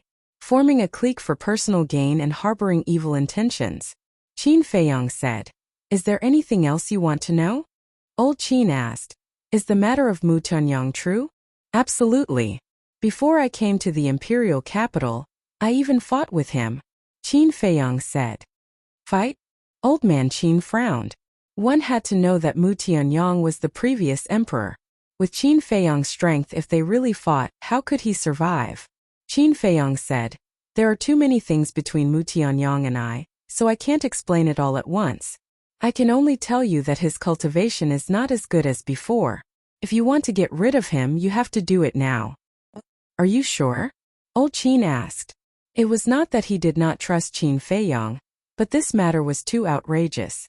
As early as more than 10,000 years ago, Mu Tuanyang had died in the hands of the previous emperor. How could he suddenly jump out? Qin Feiyang said, It's up to you to believe it or not. Looking at Qin Feiyang, old Qin did not speak for a long time. He wanted to find something in Qin Feiyang's expression. But in the end, he did not find any trace of deception. Taking a deep breath, he asked, Then what are you going to do next? I'm going to track Mu Tuanyang. The great Qin Empire is the blood and sweat of my ancestors. I will not let it be destroyed in someone's hands. Qin Feiyang said firmly.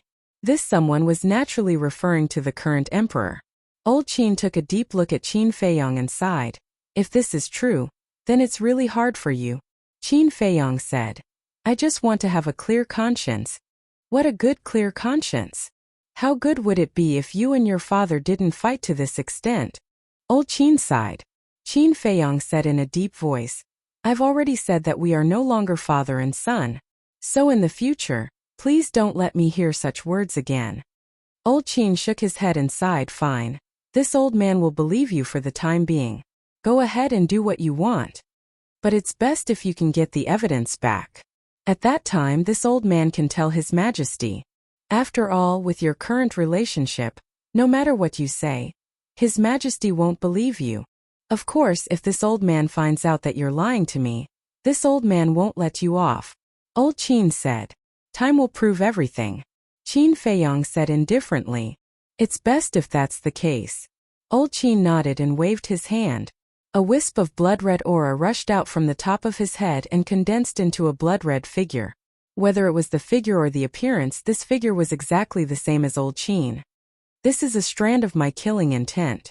It can display my peak strength and save your life at a critical moment. But remember, this strand of killing intent can only be used once. Old Qin warned. Old Qin was a false god. With his strand of killing intent, it was equivalent to having a life-saving talisman. This kind of thing for anyone was a once-in-a-lifetime good thing. However, Qin Feiyang was hesitant. Although he was still unable to understand the existence of a false god, he had some understanding of it from the ancient books. Usually, whether it was the killing intent or the clone, it was related to the original body. For example, now that old Qin gave him a strand of killing intent, then after he left, old Qin could follow this strand of killing intent to chase his location. In short, no matter where he went, old Qin would be able to find him in the end. In other words, this strand of killing intent was not only a life-saving talisman, but also a time bomb that could take his life at any time. For him, this might not be a good thing. As if seeing Qin Feiyang's concern, old Qin smiled faintly. You are really cautious, but don't worry. This old man has already cut off the connection with this strand of killing intent. In other words, it is now an independent existence and has nothing to do with this old man. Hearing this, Qin Feiyang breathed a sigh of relief and calmly accepted this strand of killing intent. Whoosh! The strand of killing intent turned into a bloody light and rushed into Qin Feiyang's qi, floating in the middle of it. Old Qin said, Let's go. This old man will send you to the pagoda. Qin Feiyang said, No need. I can leave the imperial capital by myself. You can leave? This time it was old Qin who was stunned. But he didn't ask much and said, then take care of yourself. Today we met here and said these words, can be regarded as a little secret between the two of us. Don't mention it to anyone. Qin Feiyong nodded. Old man Qin smiled and opened the portal. Qin Feiyong's eyes flashed and said, now that you have helped me without telling the emperor and the state preceptor, you should have noticed something. Yes. This old man smells a conspiracy. Old Qin nodded and whispered, and then entered the portal without looking back. It seems that the imperial capital is not full of idiots. After old Qin left, Qin Feiyong muttered to himself. But before his voice fell, he suddenly thought of something. His body trembled and his eyes lit up. Haha, saying that others are idiots, but in fact I am the biggest idiot. All of a sudden, he looked up to the sky and laughed. His face was full of ridicule. This was self-deprecating. After a long time he calmed down, walked to the edge of the cliff, sat cross-legged, and closed his eyes. Everything about Mu Tianyang and the Mu family appeared in his mind one by one. Time passed little by little. In the blink of an eye a whole day passed. Whoosh! Qin Feiyong finally opened his eyes. 2 rays of light burst out. I think this should be the answer. He muttered to himself, got up and took out the image crystal. After a while, a white-robed man materialized out of nowhere. It was Lu Xingchen. Brother Qin, are you looking for me to drink? Lu Xingchen smiled and greeted. Qin Feiyong smiled, yes, come to the Black Dragon Pool, let's get drunk today. He was also very friendly. Lu Xingchen was stunned and nodded, okay, wait for me, I'll be right there. After saying that, the shadow dissipated. Qin Feiyong put away the image crystal, stood on the edge of the cliff with his hands behind his back, and glanced at the mountains below. A shocking cold light flashed in the depths of his eyes. Time passed by breath. About 10 breaths later, Lu Xingchen appeared out of thin air above the Black Dragon Pool. When he found Qin Feiyong, he landed beside Qin Feiyong with a smile on his face. Sorry to keep you waiting. Lu Xingchen smiled. It's okay. Qin Feiyong shook his head, but he still looked down at the mountains below, not looking at Lu Xingchen. Lu Xingchen was stunned, but he didn't seem to take it to heart. He glanced at Qin Feiyong's feet and said suspiciously, didn't you say we'll get drunk? Why don't I see any wine? Qin Feiyong said, it won't be too late for us to drink after we're done with other things. What things? Lu Xingchen was suspicious. Back then you died in the inner hall, but not long after you came back from the dead. Why is that? This question has been bothering me for a long time. I thought I would only know the truth when you took the initiative to tell me. But when I saw Renduxing yesterday, I finally had an answer in my heart. Qin Feiyong said. What answer?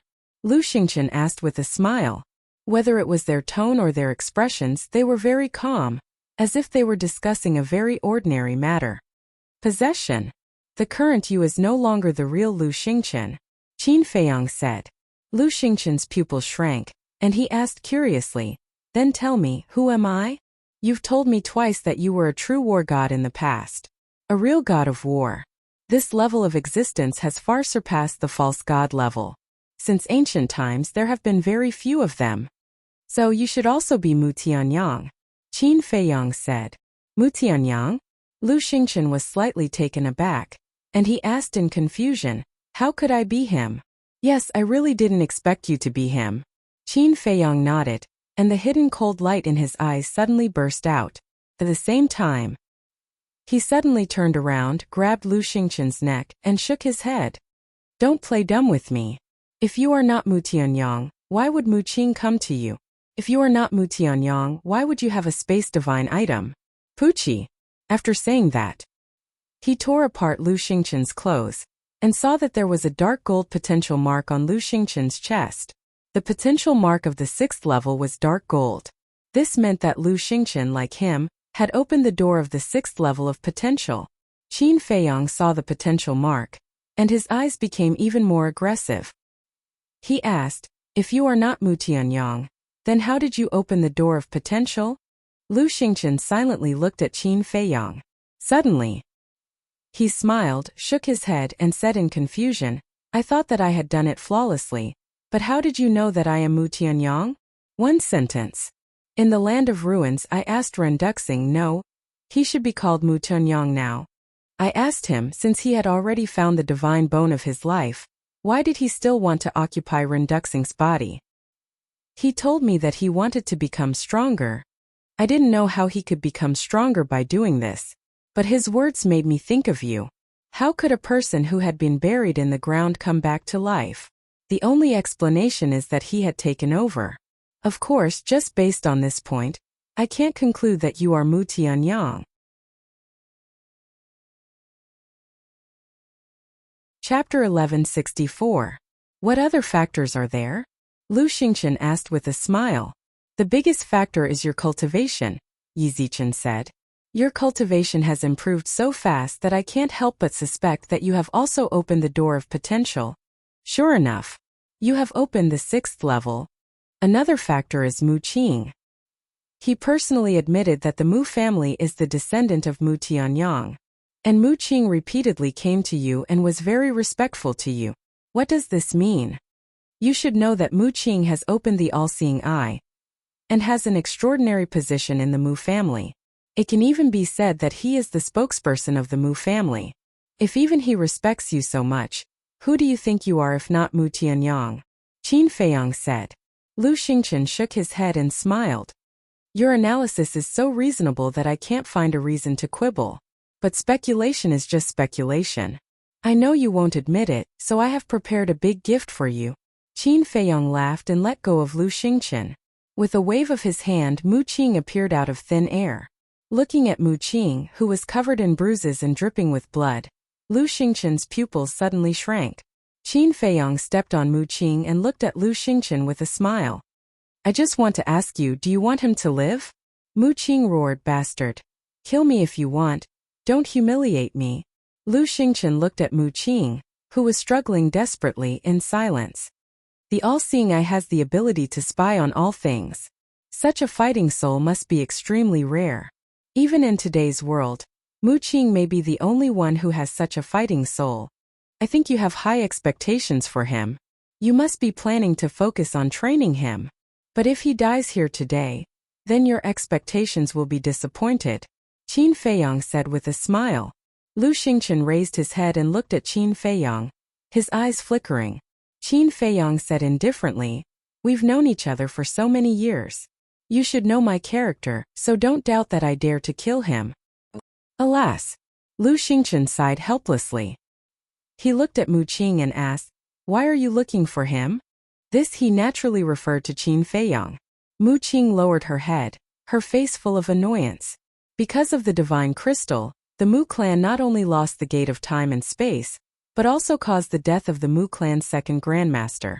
His heart was already buried in hatred and anger. As such, when he saw Qin Feiyang appear in the glacier forest, he didn't think too much about it. He had never thought that such a thing would happen. Lu Xingchen sighed. If you hadn't fallen into his hands, I wouldn't be in such a passive situation right now. Qin Feiyang said, So you admit it? Lu Xingchen looked up at Qin Feiyang and nodded. Yes, as you said, I am also Mu Tianyang. Qin Feiyang's heart trembled. He said in a deep voice, Not only did you take away Renduxing's body, but now you're also occupying Lu Xingchen's body. What do you want to do? Lu Xingchen smiled. Didn't I tell you that I want to become stronger? You can become stronger by taking over a body? Qin Feiyang frowned. Lu Xingchen said lightly, There are some things that you can't understand. You just need to know that I have no malice towards you. No malice. You've used me again and again, and you still dare to say such words. Qin Feiyang couldn't help but sneer. Lu Xingchen shook his head. I'm not using you, I'm training you. Do I need you to train me? Who do you think you are? Qin Feiyang pointed his finger in the air. An invisible force rolled toward Lu Xingchen like a wave, carrying a shocking murderous intent. However, Lu Xingchen just waved his hand lightly and easily wiped out the invisible force. Qin Feiyang's pupils contracted. What kind of method was this? Lu Xingchen said, Although your cultivation and mine are about the same now, if we really fight, killing you is as easy as flipping my hand. Then let's see if I kill Mu Qing first, or if you kill me first. Qin Feiyang grabbed Mu Qing's neck, a cold light flashing in his eyes. Lu Xingchen raised his eyebrows. Mu Qing roared with all his might, "Ancestor, I'm not afraid of death. Don't be threatened by him because of me. You still have the strength to roar? It seems that Fatso hasn't tortured you enough in the castle." Qin Feiyang's eyes flashed with murderous intent. He punched Mu Qing's lower abdomen, which was already badly mutilated, and blood spurted out like a fountain. Mu Qing couldn't help but howl in pain. "When you were chasing me in the internal sea, you probably didn't think that today's retribution would come. You've tried to kill me time and time again, but you've never succeeded. Now that you've fallen into my hands, are you angry and unwilling?" Qin Feiyang looked at Mu Qing and said lightly, the corners of his mouth full of ridicule. After that, he sent Mu Qing to the castle. Lu Xingchen frowned and said, "What do you want to let him go?" "Let him go?" Qin Feiyang laughed and said, "I know your next step." Lu Xingchen pondered for a while and said, "If you want to know my next step, you can go to the demonic dragon mountains in He province." Demonic dragon mountains? Qin Feiyang frowned. Suddenly, he remembered. Ren Duxing's battle sword seemed to have been obtained from the demonic dragon mountains. Could it be that the demonic dragon mountains were hiding other secrets?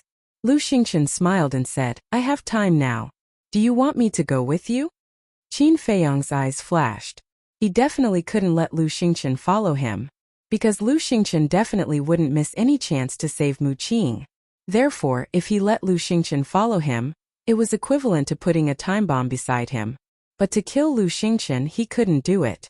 What should he do? Let him go? No. Letting him go was equivalent to letting a tiger return to the mountain. Suddenly, his eyes lit up and opened a portal. He looked at Lu Xingchen and said, "Follow me to a place." "Where?" Lu Xingchen asked. Qin Feiyang said, "You'll know when you get there." Lu Xingchen looked at him deeply and entered the portal. Qin Feiyang followed closely behind. The next moment, the two of them landed on a small plaza, surrounded by undulating mountains and towering ancient trees. In the center of the square, there was an ancient stone tower, towering into the clouds and emitting a mysterious aura. It was the pagoda. At this moment, Old Man Qin was sitting cross-legged in front of the pagoda. Sensing Qin Feiyang's aura, Old Man Qin immediately opened his eyes, but when he saw Lu Xingchen, he couldn't help but be stunned. "What's going on?" Old Man Qin looked at Qin Feiyang and asked. Qin Feiyang said, "The Mu Tianyang you want, I've found him." "So fast?" Old Man Qin was slightly taken aback. He immediately sized up Lu Xingchen and frowned. "Don't tell me you're talking about him?" "That's right." Qin Feiyang nodded. "How is this possible? I've seen Mu Tianyang's portrait in an ancient book, and it doesn't look like him at all." Old Man Qin said, "It's a long story, and this is not a place to stay for long. Help me keep an eye on him and don't let him escape. When there's a chance in the future, I'll explain it to you slowly," Qin Feiyang said in a deep voice. After all, this was the back mountain of the imperial palace. If it was discovered by the emperor and the state preceptor, not only would he suffer, but Old Man Qin would also be implicated. "Okay." Old Man Qin nodded. Seeing that Qin Feiyang did not show any signs of lying, he began to treat this matter seriously. Qin Feiyang did not stay. He glanced at Lu Xingchen and opened the portal, ready to leave. Old Man Qin hurriedly grabbed his arm and asked, "Do you need my help?" "Not for now." Qin Feiyang shook his head and entered the portal without looking back. Lu Xingchen, on the other hand, was smiling from beginning to end. After Qin Feiyang left, Old Man Qin turned to look at Lu Xingchen and asked suspiciously, "Are you really Mu Tianyang?" Lu Xingchen shrugged and said with a smile, "If Qin Feiyang says so, then I am."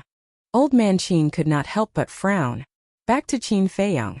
After leaving the pagoda, he appeared in the Black Dragon Swamp again. He definitely had to go to the demonic dragon mountain range, but before that, he had a very important matter to deal with first. He took out the image crystal. Buzz. Soon, the shadow of the commander of the Kirin army appeared. Seeing that it was Qin Feiyang, the commander of the Kirin army was shocked and quickly looked around. Seeing that there was no one around, he was relieved. Then he looked at Qin Feiyang and asked in a low voice, "Where are you now?" Black Dragon Swamp, Qin Feiyang said. The commander of the Kirin army frowned and said, "The situation is so critical now. Why are you still in the Black Dragon Swamp instead of leaving the capital?" "I'll leave later. First, help me find someone," Qin Feiyang said. "Who?" the commander of the Kirin army asked. "Wanqiu," Qin Feiyang said. "Why are you looking for him?" The commander of the Kirin army raised his eyebrows. Of course, he was no stranger to Wanqiu. He was still entangled with his daughter. Qin Feiyang said, "Don't worry about him. Go find him immediately and try to bring him to the Black Dragon Swamp before dawn." "Okay." The commander of the Kirin army nodded, and then the shadow disappeared. Qin Feiyang put away the image crystal and looked at the waning moon in the sky, his eyes shining. Lu Xingqian saved Wanqiu from him many times. He couldn't figure it out before, but now he knew Lu Xingqian's real identity. He finally understood that this Wanqiu must have been bought over by Lu Xingqian. In other words, Wanqiu had also become Lu Xingqian's subordinate. Time passed quietly. Dawn was approaching. Swish! A black shadow descended over the Black Dragon Swamp. It was the commander of the Kirin army. But he was the only one who came. Qin Feiyang also sensed the aura of the commander of the Kirin army. He jumped into the air and landed in front of the commander of the Kirin army. He asked, "Why are you alone? Where's Wanqiu?" "I didn't find him." The commander of the Kirin army shook his head. Qin Feiyang frowned and said, "How can you not find him? Did you ask your daughter?" "Yes. She doesn't know where Wanqiu is either. I also sent a message to Wanqiu, but I haven't received any response," the commander of the Kirin army said. Qin Feiyang frowned. It seemed that Wanqiu was very likely to be in Lu Xingqian's space treasure. The commander of the Kirin army asked, "Why are you looking for him?" Qin Feiyang said, "He's Mu Tianyang's lackey." Mu Tianyang. The body of the Qilin army's commander trembled as he said, "The matter that you told His Majesty, I also know. But how could Wanqiu possibly be Mu Tianyang's lackey?"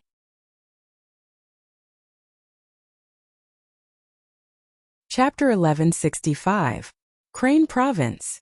The commander of the Kirin army was stunned and asked suspiciously, "Why are you going to Crane Province? Time is of the essence. Don't ask so many questions.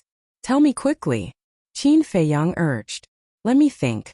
The commander of the Kirin army pondered for a while and said, "I have been to Crane Province a few times before, but it was always in Crane Province City. As for the Magic Dragon Mountain Range, I have heard of it, but I did not pay much attention to it."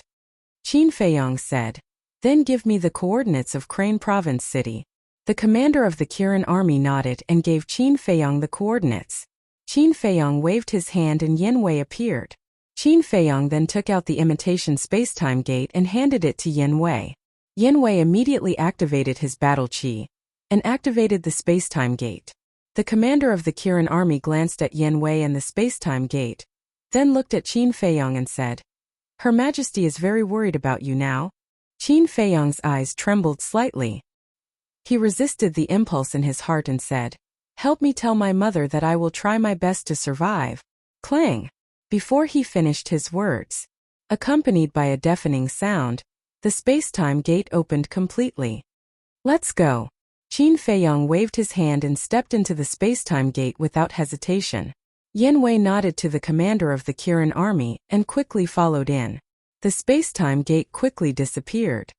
Mu Tianyang, the commander of the Kirin army, muttered to himself and then opened the teleportation gate and returned to the Violet Palace. On the second floor of the Violet Palace, the woman in white sat in front of the table with a worried frown. The two maids were also standing at the side. Their eyebrows were filled with worry. "Duh!" Accompanied by a series of footsteps, the commander of the Kirin army walked up to the second floor and stopped behind the woman in white. He bowed and said, "My Majesty." The woman in white turned a deaf ear. "Is something the matter, Commander?" The two maids turned to the commander of the Kirin army and asked. The commander of the Kirin army said, "I just went to see His Highness the 14th Prince." Hearing this, the woman in white suddenly stood up and ran to the commander of the Kirin army. She asked, "Where is Feiyang?" The commander of the Kirin army answered honestly, I was at the Black Dragon Pool just now, and now I've gone to Crane Province. Why is your highness going to He Province? The two maids were bewildered. I don't know either, but I think it has something to do with Mu Tianyang, the commander of the Kirin army said. Mu Tianyang. The white-robed woman's body trembled. The commander of the Kirin army sighed. Although the 14th prince always says that he hates His Majesty, in fact, he still cares a lot about the relationship between father and son. Otherwise, he would not be running around to investigate Mu Tianyang. Fei Yang doesn't care about this father-son relationship. The white-robed woman shook her head. Then what does His Highness care about? The commander of the Kirin army froze and asked in confusion. He cares about the late emperor and the people of the Great Qin Empire. I used to worry that Fei Yang would be blinded by these enemies, but now it seems that my worries were unnecessary.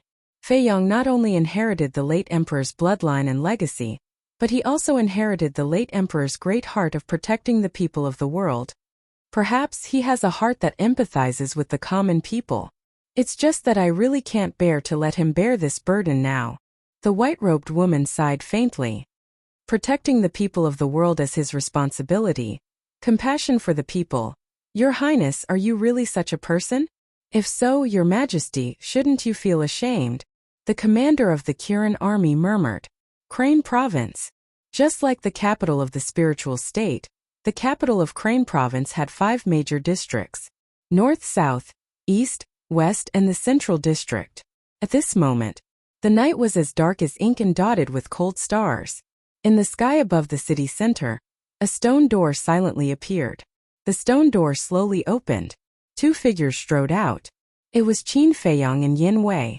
Qin Feiyang waved his hand and put away the space-time gate. He then lowered his head and scanned the city below. The Holy Palace, the Prefecture Master's residence, and the State Prison were all in the Central District. And in the Central District he sensed many powerful auras. Most of them were battle monarchs and battle emperors. The auras of battle masters were not absent, but they were pitifully few. And there was an especially strong aura that came from the Prefecture Master's residence. It was a 5-star battle emperor. If I remember correctly, Tanwu seems to be from here. Qin Feiyang whispered. Who is Tanwu? Yin Wei looked at him suspiciously. An old friend. Qin Feiyang smiled and said, Go down and find out the coordinates of the demonic dragon mountain range. Okay. Yin Wei nodded and turned into a stream of light, quickly disappearing into the city below. Which expert has come to my He State city? Soon. A loud and clear shout sounded. Following closely, a middle-aged man dressed in black rushed out of the Prefecture Master's residence and headed straight for Qin Feiyang. This person was the 5-star battle emperor that Qin Feiyang had sensed before. Obviously, he sensed Qin Feiyang's aura. The middle-aged man landed opposite Qin Feiyang and sized up Qin Feiyang. He muttered to himself, why does he look so familiar? The middle-aged man cupped his hands and asked, May I ask who you are? Qin Feiyang. Qin Feiyang did not hide anything. What? The middle-aged man turned pale with fright. Qin Feiyang said indifferently, You should be the current prefecture master of He State. Don't be nervous. I am not here to cause trouble. But even so, the middle-aged man did not let down his guard and asked carefully, Then why are you here? Qin Feiyang did not answer and waited quietly. The middle-aged man did not dare to say a word and stood silently opposite him. Whoosh! A moment later, Yin Wei rushed into the sky and looked at the middle-aged man in front of him. He walked to Qin Feiyang and transmitted his voice. I've heard that the Magic Dragon Mountain Range is located in the far west of the city. It is tens of thousands of miles away from here. What about the coordinates? Qin Feiyang asked. I've also heard about it. Yin Wei nodded. Then let's go, Qin Feiyang said. Yin Wei waved his hand, opened the portal and retreated to the side. Qin Feiyang glanced at the middle-aged man and said indifferently, You can report to the imperial capital that I have come to He State. After saying that, he turned and entered the portal. Yin Wei followed him in. The middle-aged man did not dare to breathe loudly, but after the portal completely disappeared, he let out a long breath. Then a look of surprise crawled up his face. Why did Qin Feiyang suddenly come to their He State? And why was he so fearless? At the same time, A huge mountain range was located in the far west, and one could not see the end of it at a glance. Mountain stream. Giant peaks stood like a forest, towering into the sky like a battle sword. Under the night sky, those towering mountains were like giant dragons lying under the ground, exuding a majestic aura that made one's heart palpitate. This was the Magic Dragon Mountain Range. In the sky above the forest at the edge of the mountain range, Qin Feiyang and Yin Wei appeared one after another. Qin Feiyang raised his head and scanned the mountains and rivers in front of him. A hint of surprise appeared in his eyes. The Magic Dragon Mountain Range was bigger than he imagined. Yin Wei said, "As far as I know, the Magic Dragon Mountain Range is the most dangerous place in He State. No one has ever dared to go deep, so no one knows how big the Magic Dragon Mountain Range is." The most dangerous place? Qin Feiyang raised his eyebrows. Yes. It is said that not only are beasts rampant here, but there is also a mysterious power. No one who enters the depths of the Magic Dragon Mountain Range can walk out alive. Yin Wei said. What mysterious power? Qin Feiyang was suspicious. Yin Wei said. A power that can rob the vitality of living beings. What? Isn't this the same as the Black Dragon Glacier and the Demonic Island? Qin Feiyang said in surprise. Yes. Yin Wei nodded and said, so I suspect that the Magic Dragon Mountain Range might be related to the Black Dragon Glacier and the Demonic Island. Qin Feiyang's eyes flickered. From the Black Dragon Glacier, he obtained the Magic Dragon's Heart and Magic Dragon's Eye. From the Demonic Island, he obtained another reverse scale. What were these things? Could he find the correct answer in the Magic Dragon Mountain Range? Let's go. Qin Feiyang waved his hand, and the two of them turned into streaks of light, flying towards the depths of the mountain range like lightning. Magic Dragon's Eye, Magic Dragon's Eye, Magic Dragon Mountain Range. They all had the word Magic Dragon in them. If this was a coincidence, then it would be too much of a coincidence. Perhaps there really was some kind of connection between the three of them. In the mountain range, it was indeed as Yin Wei had said. The beasts were rampant. However, the beasts on the periphery weren't very strong. They were basically only at the War Emperor level. However, as they slowly went deeper, the number of beasts in the war sect gradually increased. Time passed. Dawn arrived. On the horizon, the morning sun slowly rose. The sunlight illuminated the mountains and the earth, dispelling the cold air left behind by the night.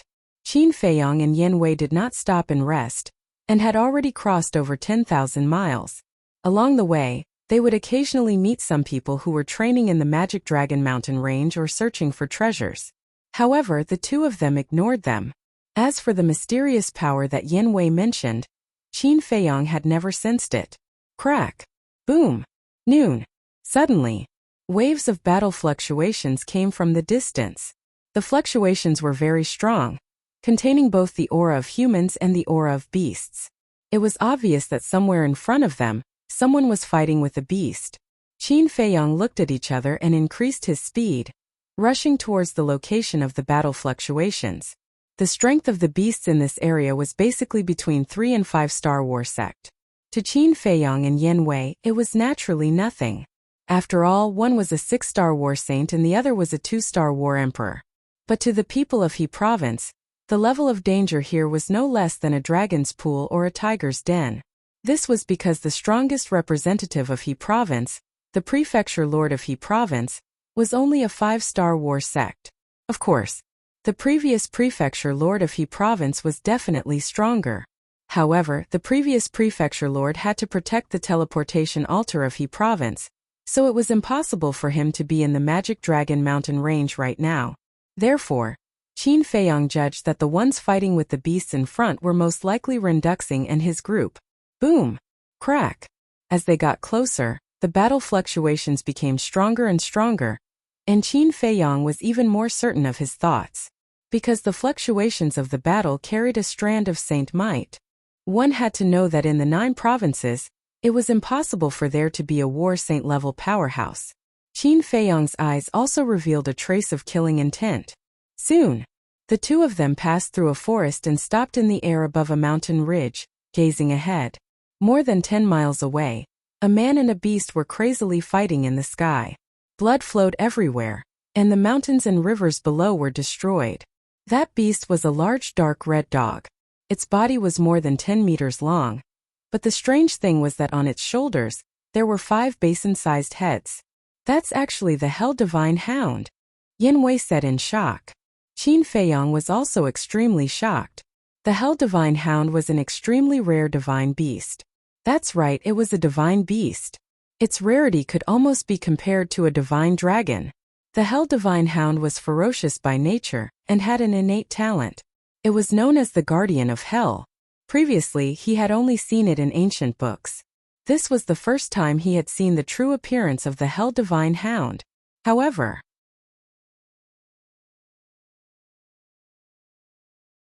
Chapter 1166.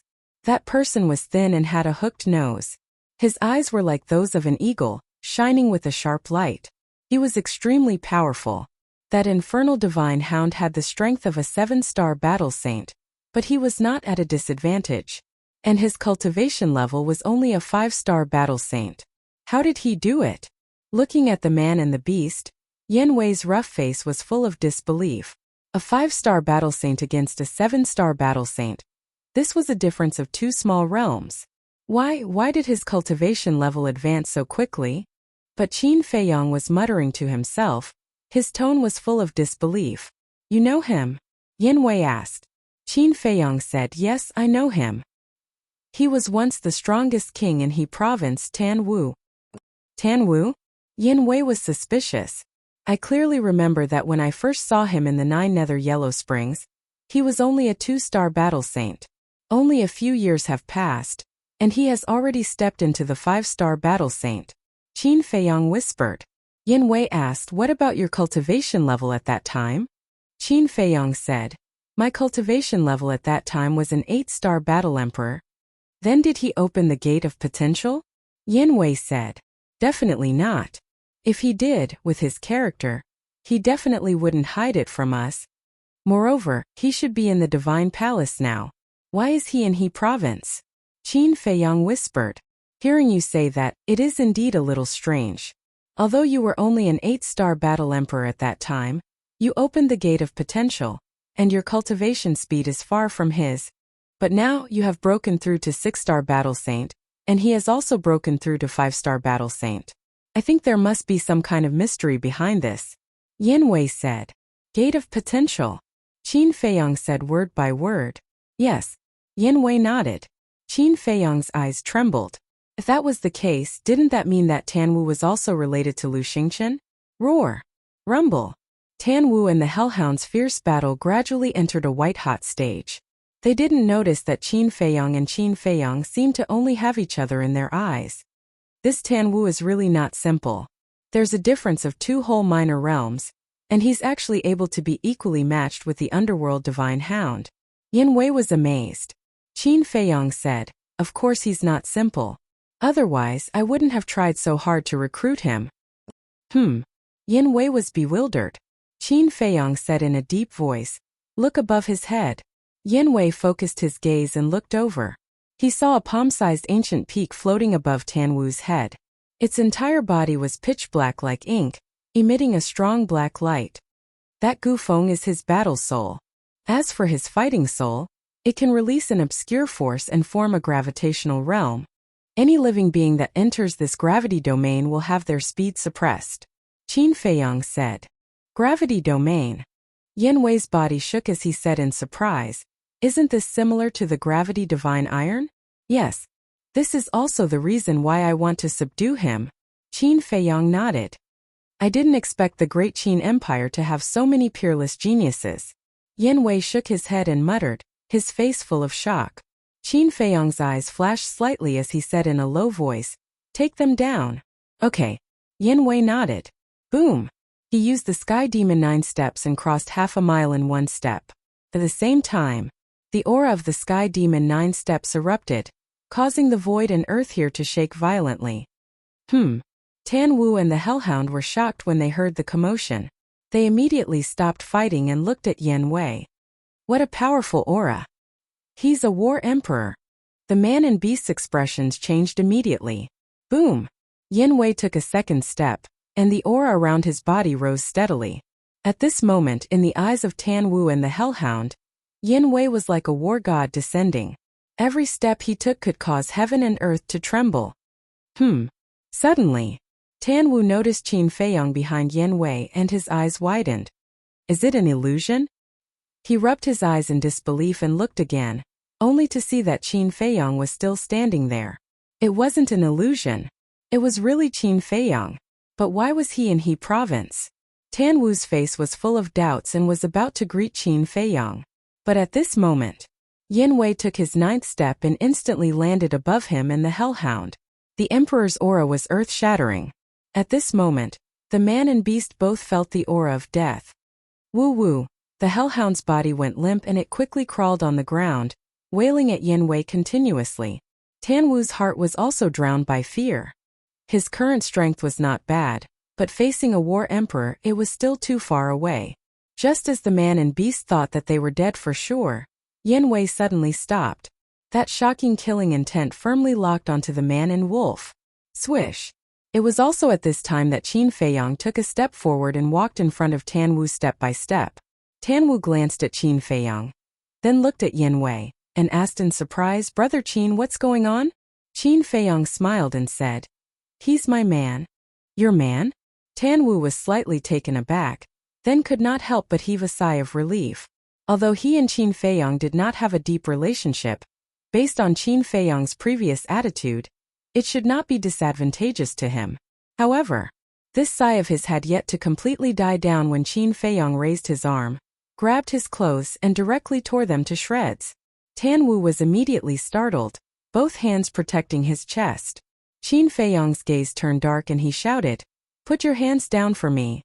Although Tan Wu covered in time, he still caught the shadow of the potential imprint. Tan Wu's eyes had a hint of panic as he pretended to be calm and said, "Brother Qin, what are you doing? I asked you to put it down, didn't you hear?" Qin Feiyong roared, a hint of intense killing intent even flickering in his eyes. Tan Wu's gaze trembled. But in the end, he let out a long sigh and lowered his hands. A dark gold potential imprint immediately appeared in Qin Feiyong's line of sight. Really didn't expect it. Qin Feiyong looked at the potential imprint and shook his head in self-mockery. Tan Wu hurriedly said, "Brother Qin, listen to my explanation." "What's there to explain? Do you remember what conditions I offered when I asked you to follow me?" Qin Feiyong said. "Help me open the door of potential." Tan Wu said, "Yes, but at that time you refused. Since then I have always thought that you are a person with backbone and dignity. However, I didn't expect that you would actually become Lu Xingqian's lackey." Qin Feiyong reprimanded, his face full of disappointment. Lu Xingqian's lackey? But hearing Qin Feiyong's words, not only was Tan Wu not ashamed at all, but he got up with a suspicious look. Seeing this, Qin Feiyong raised his eyebrows and said, "Do you dare to say that you didn't join Lu Xingqian? Why should I join him?" Tan Wu asked back. "In order to open the door of potential," Qin Feiyong shouted. Tan Wu hurriedly stretched out his hand and said, "Wait, what do you mean by this? Why don't I understand at all?" Yin Wei frowned and said through voice transmission, "Look at him, it seems that it's not what you think." Qin Feiyong couldn't help but frown. Could it be that he misunderstood Tan Wu? Tan Wu opening the door of potential had nothing to do with Lu Xingqian? But that wasn't right. Apart from Lu Xingqian, who else in the Great Qin Empire had the ability to help Tan Wu open the door of potential? If Tan Wu opened the door of potential with his own ability, he wouldn't believe it, even if he was beaten to death.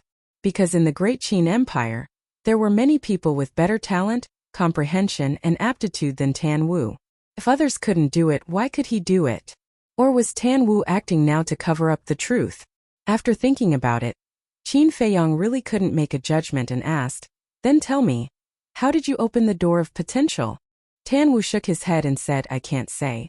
But I can guarantee that it has nothing to do with Lu Xingqian." "Guarantee?" Qin Feiyong smiled coldly and said, "Do you know? Right now, Lu Xingqian is my must-kill target.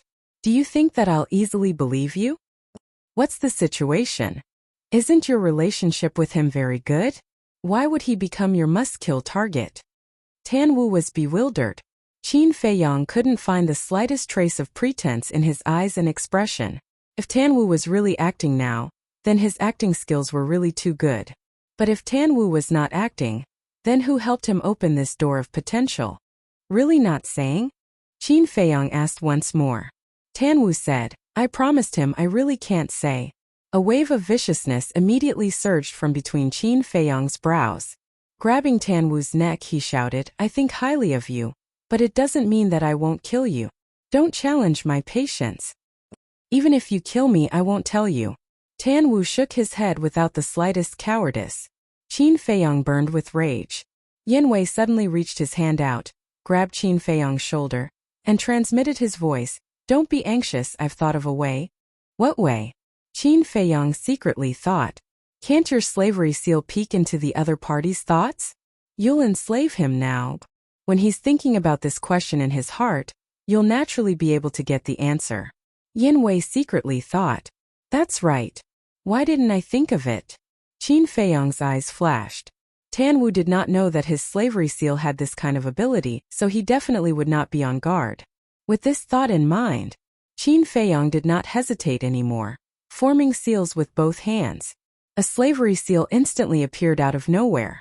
Following closely, with a wave of his hand, the slavery seal tore through the void and swept into the top of Tan Wu's head. Tan Wu immediately hugged his head and cried out in pain. But the excruciating pain in his head disappeared very quickly. Tan Wu sized himself up and looked at Qin Feiyang in surprise and asked, What did you do to me? Qin Feiyang did not answer and said, I'll ask you one last time. Who was it that helped you open the door of potential? Under normal circumstances, when being interrogated by others, one would instinctively think of this question in their mind. And Qin Feiyang wanted to seize this opportunity to figure out the truth. Don't force me, I really can't tell you. Tan Wu shook his head again. But in his heart he was sighing. Puzzled. Old Senior Qin, since you're so concerned about Qin Feiyang, then why don't you let him know all of this? Old Senior Qin. Qin Feiyang's gaze trembled slightly.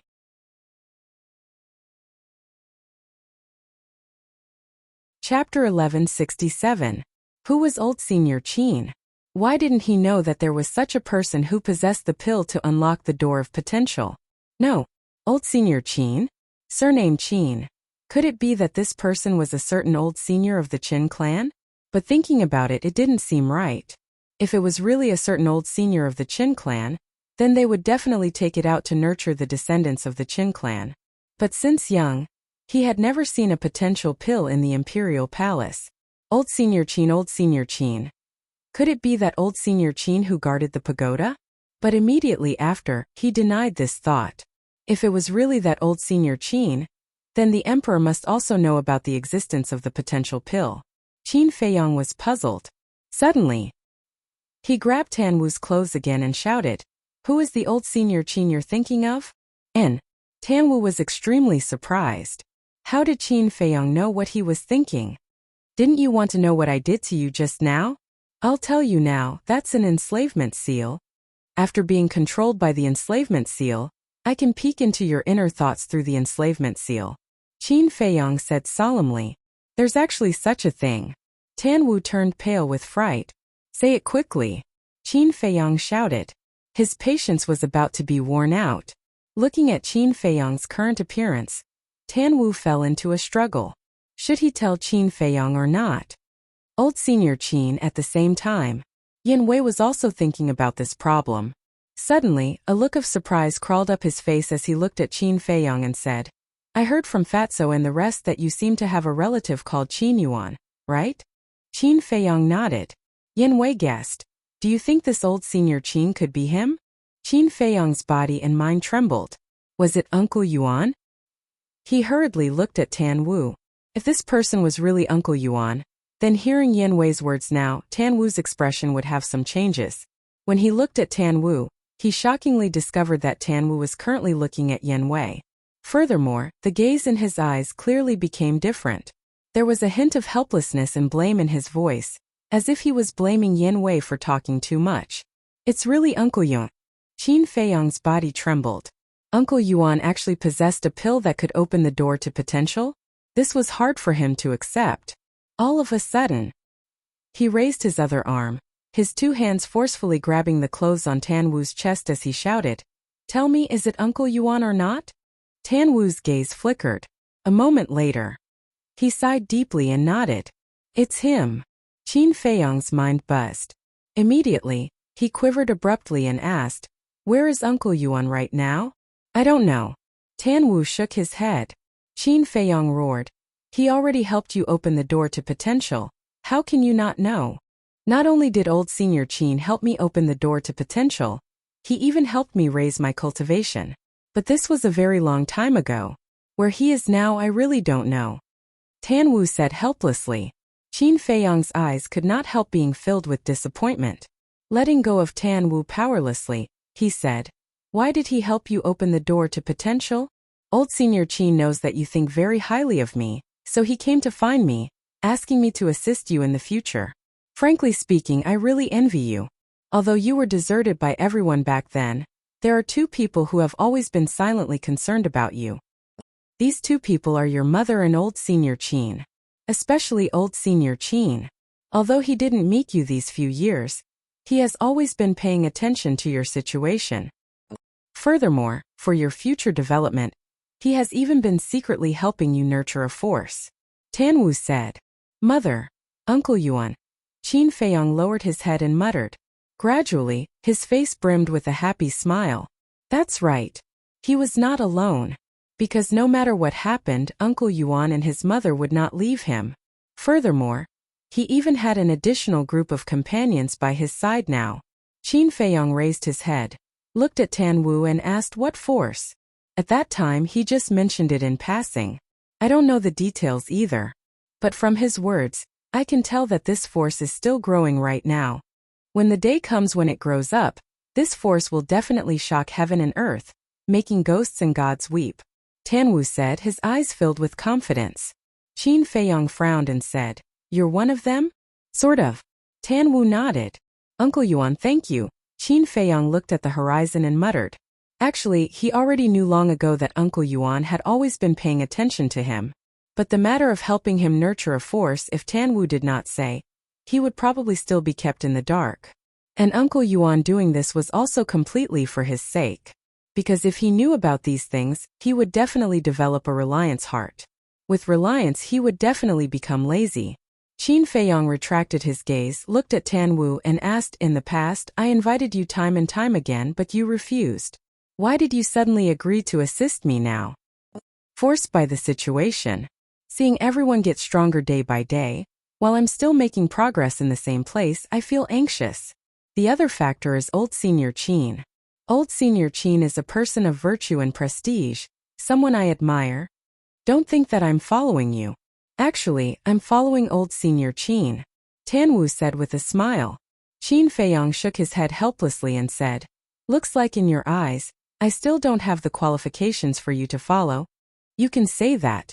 Tan Wu nodded. Veins immediately popped out on Qin Feiyong's forehead and he said, aren't you afraid of offending me? Tan Wu smiled and said, are you that kind of petty person? Qin Feiyong shook his head and smiled, removing the slavery seal. He believed in Uncle Yuan's vision. Since he was nurturing Tan Wu, then he definitely trusted Tan Wu 100%.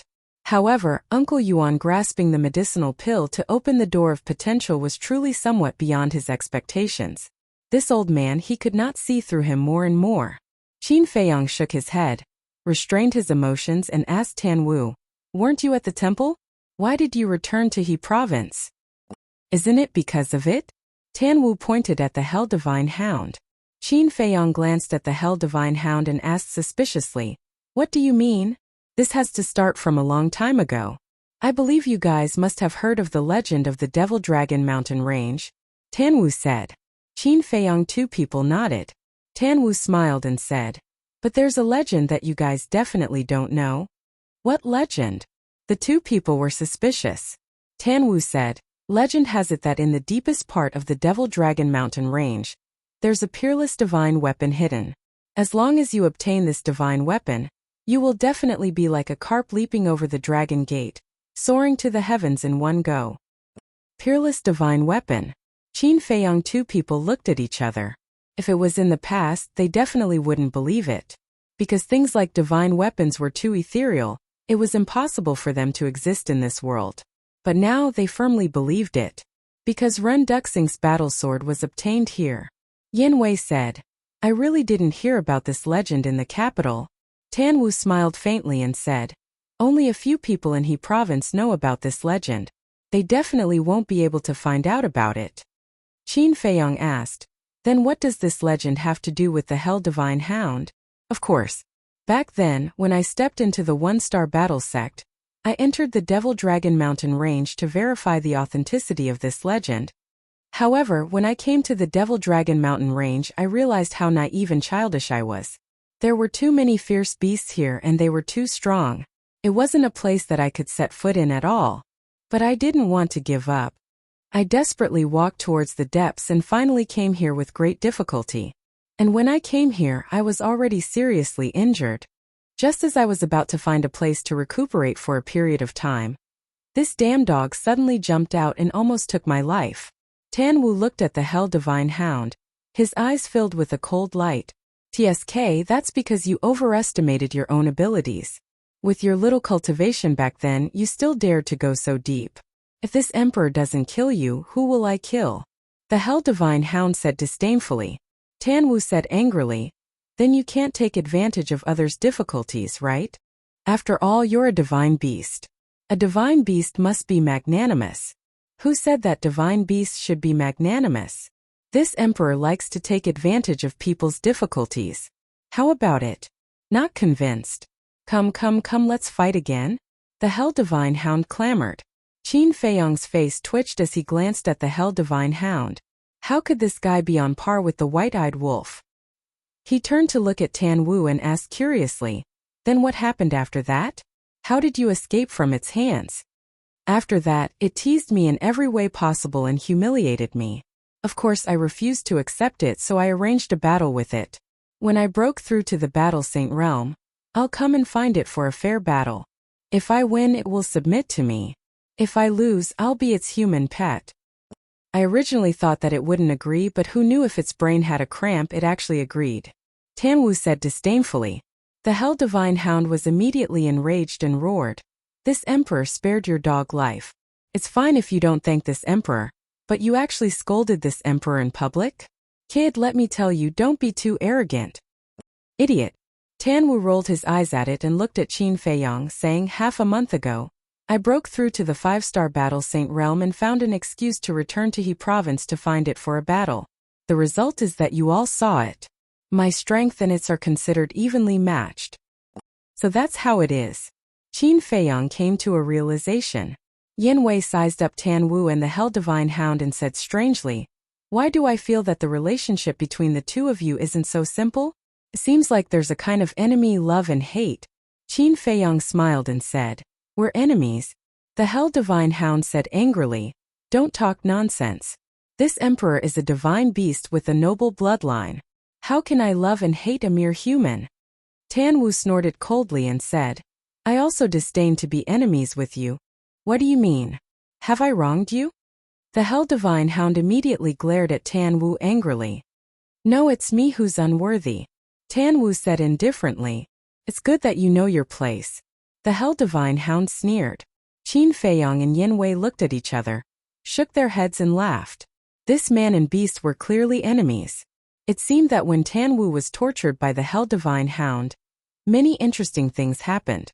Otherwise, this scene wouldn't have appeared now. Suddenly, Qin Feiyong's face turned solemn. Looking at the man and beast, he asked, how long have you guys been fighting here?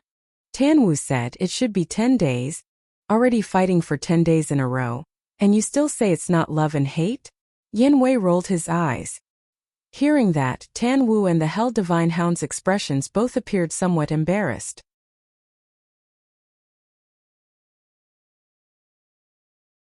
At the same time, He State City. To the east of the city, there was a desolate canyon. At this moment, one figure after another descended in the sky above the canyon. The leader was a white-haired old man. It was the Imperial Preceptor. Behind the Imperial Preceptor was a group of black-clothed people. There were men and women, old and young. On their chests, there was an extremely eye-catching black skull symbol. Whoosh! Just as the Imperial Preceptor and the others appeared, Two figures rushed out of the canyon and landed in front of the imperial preceptor. They bowed and said, "Greetings, Lord." Of these two people, one was an old man, the other was a middle-aged man. The old man was the previous prefecture chief of his state. The middle-aged man was the current prefecture chief that Qin Feiyong met in the city. And this canyon was where the teleportation altar of his state was located. Very few people knew about it. The imperial preceptor looked at the two people and asked, "Where is Qin Feiyong?" The middle-aged man said, "He was in the city not long ago, but I don't know where he is now." The state preceptor's face immediately became filled with a vicious aura that couldn't be dispelled. He gloomily said, "Qin Feiyong is a serious criminal in the capital. You saw him, yet you didn't apprehend him in time and instead allowed him to leave. Do you know that this state preceptor can sentence you to death right now? Spare me, Lord." The middle-aged man trembled and hurriedly knelt in the void to beg for mercy. He was also bitter in his heart. Even the people in the capital couldn't do anything to Qin Feiyong, let alone his state. But in the face of the imperial preceptor's obscene power, he could only endure silently. "Why aren't you investigating? I want to know where he is in an hour. Otherwise, bring your heads to me." The imperial preceptor looked at the two people and shouted. "Yes." The two people responded respectfully. They immediately opened the teleportation gate and appeared in the sky above the city. "How do we find him?" The middle-aged man looked at the old man helplessly. "Calm down. There must be a way." The old man pondered for a moment and asked, "Does Qin Feiyong have any accomplices?" "There is a middle-aged man." The middle-aged man's eyes suddenly trembled as he said in surprise, "Yes, it's him." The old man was puzzled. The middle-aged man said, "I saw him fly up from the city and whisper to Qin Feiyong. They should be asking about something." The old man was delighted and said, "This is a clue. Quickly bring people to investigate." "Okay." The middle-aged man nodded and immediately turned to leave. In less than an hour, he returned and said to the old man, "I found it. That middle-aged man is in a restaurant asking for the coordinates of the Magical Dragon Mountain Range." "They are going to the Magical Dragon Mountain Range?" The old man was surprised. "Should be right." The middle-aged man nodded. The old man said in panic, "This is not good. Tanwu is now in the Magical Dragon Mountain Range." "What? When did that kid come back?" The middle-aged man was surprised. "More than 10 days ago. It seems to be for that hellhound," the old man said. The middle-aged man said angrily, "This brat is too willful. Quickly inform him to be careful of Qin Feiyong." The old man nodded and took out the image crystal. Even the hellhound knew about it. It could be seen that the relationship between these two people and Tanwu was not shallow. At the same time, Magical Dragon Mountain Range. Qin Feiyong and the others were flying above a forest as fast as lightning. "Stop!" Tanwu suddenly shouted. Yanwei braked and stopped in the air.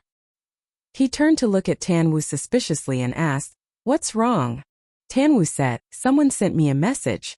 You guys retreat." Qin Feiyong and Yanwei looked at each other and quickly retreated to the side.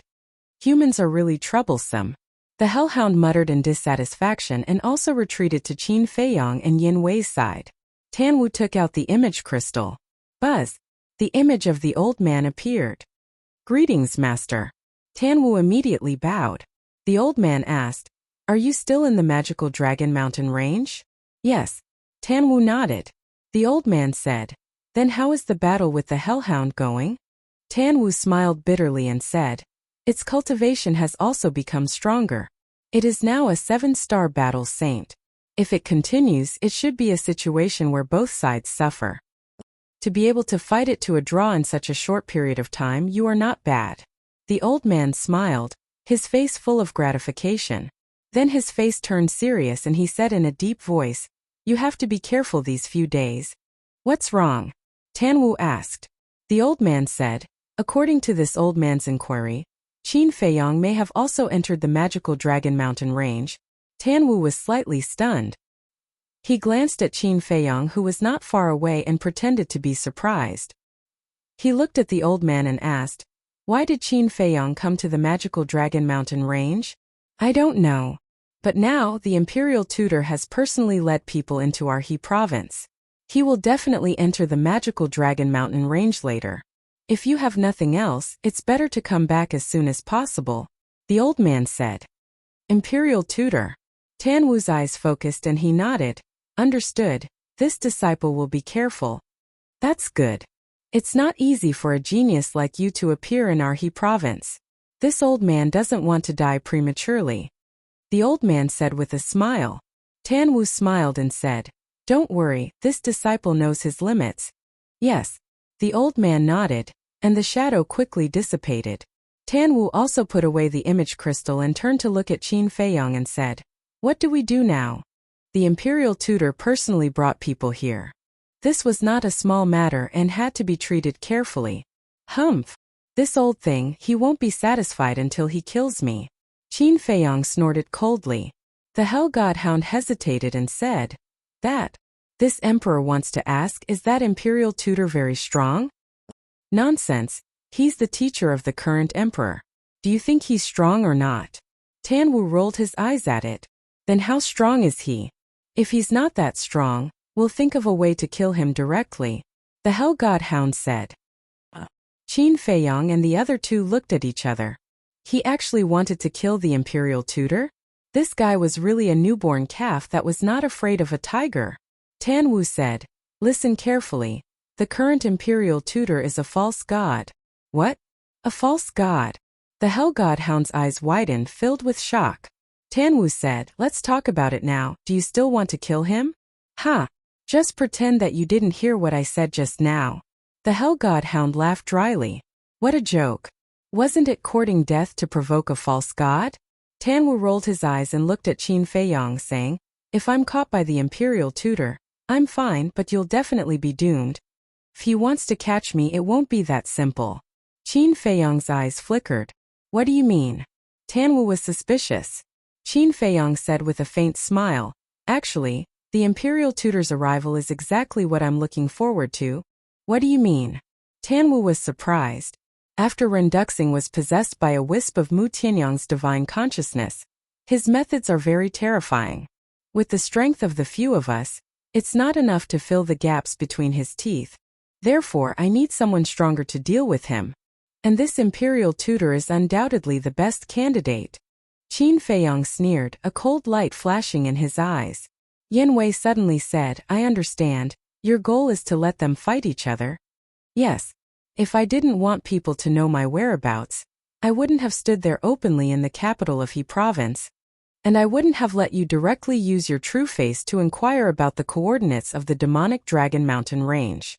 Qin Feiyong said. I see. Yen Wei suddenly understood, shook his head and said with a smile, You deliberately left clues to let them find our whereabouts, and then led them to the demonic Dragon Mountain range. Qin Feiyong smiled faintly and said, These two people are not good people.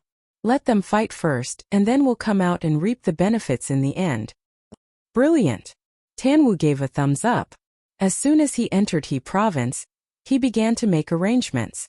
It seemed that this person was already unwilling to be a chess piece. It was really exciting. We'll see a good show soon. Let's go. Qin Feiyong said with a smile. Yen Wei also smiled playfully and continued on his way with two people and one beast. At the same time, outside the capital in the canyon. Chapter 1169. Time flew. Night fell again. The demonic Dragon Mountain range was particularly quiet at night. Only the occasional sound of insects could be heard. Whoosh! A stream of light cut through the sky and landed on a mountain peak. It was Qin Feiyong and his group. After landing on the mountain peak, the group immediately turned around and looked at the void behind them. From afar, they could faintly see a blurry light figure rapidly approaching them. Yen Wei frowned. Why is there only one person? Is it not the imperial tutor? Qin Feiyong's eyes flickered as he whispered. The demonic Dragon Mountain range is so big. They don't know where we are going? They will definitely split up to find us. While they were talking, that light figure was getting closer and closer. Qin Feiyong and the rest also restrained their auras to the extreme. Finally, Qin Feiyong saw the person's true face. It was a middle-aged man with thick eyebrows and big eyes.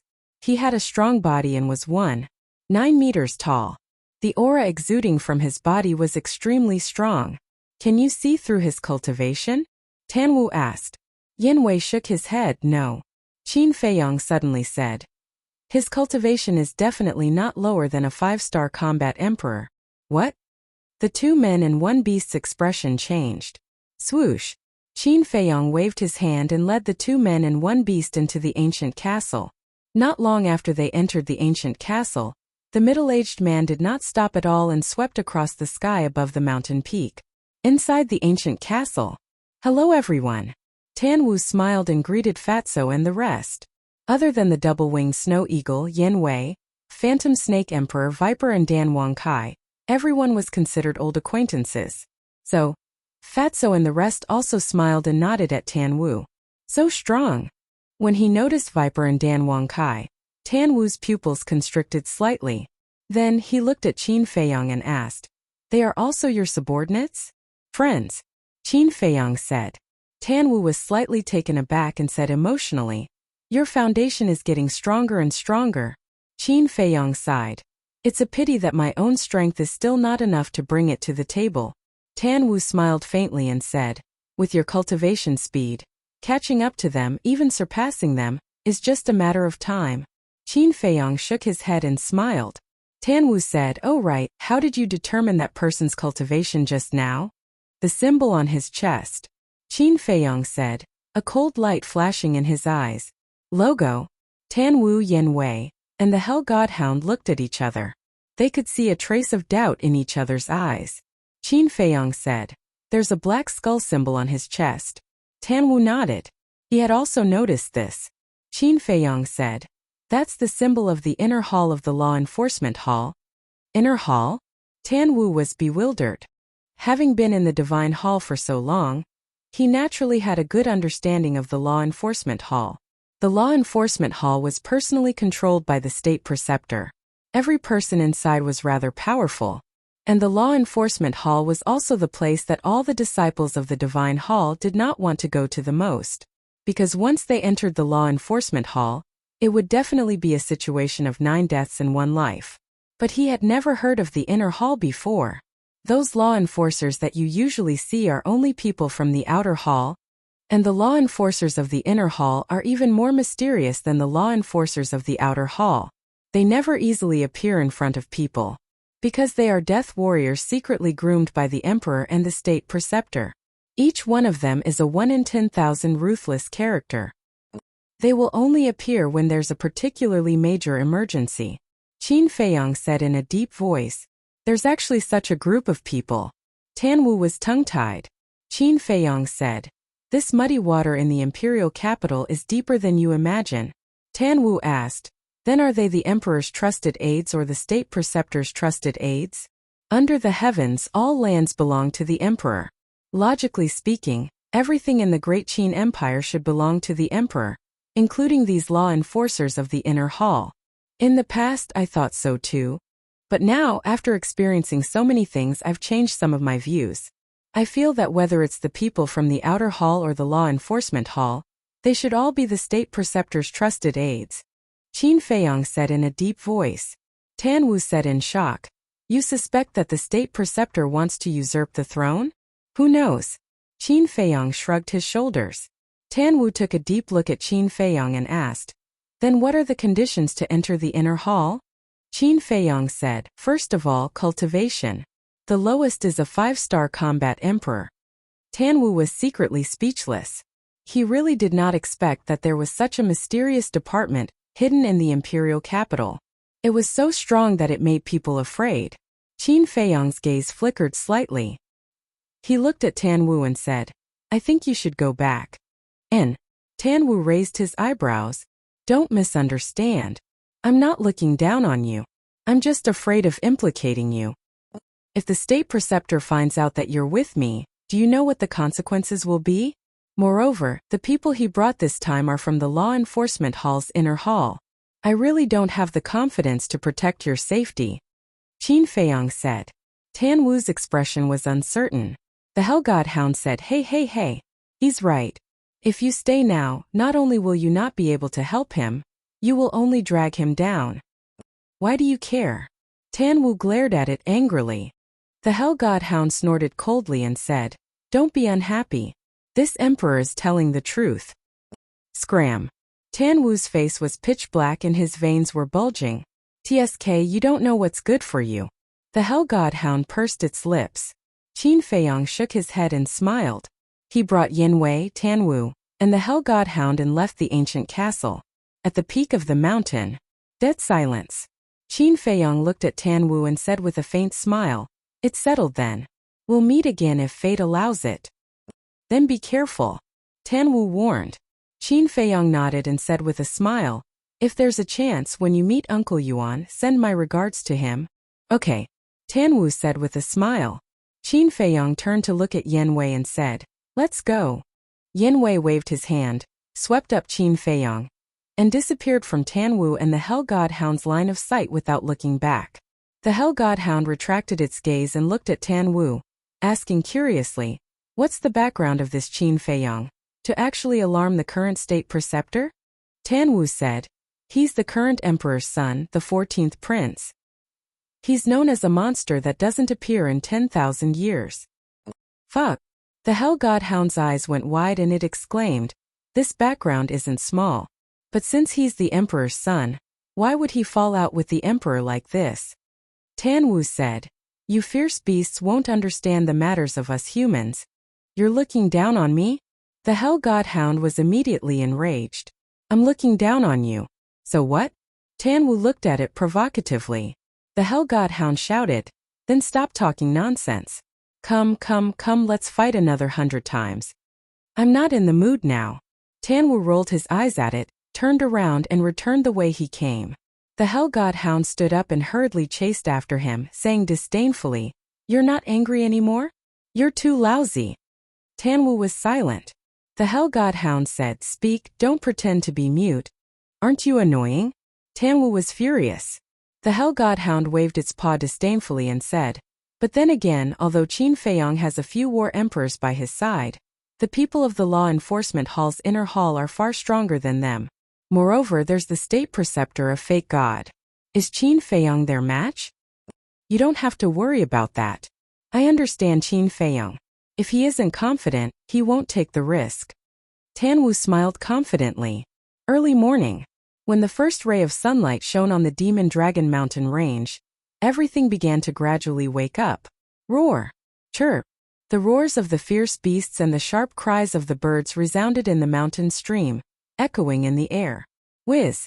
Under the lead of Yin Wei, Qin Feiyong was like a meteor, streaking across the sky like lightning, disappearing into the end of the mountain range. Perhaps the Imperial Tutor and the others had already entered deeper into the Magic Dragon Mountain range. So,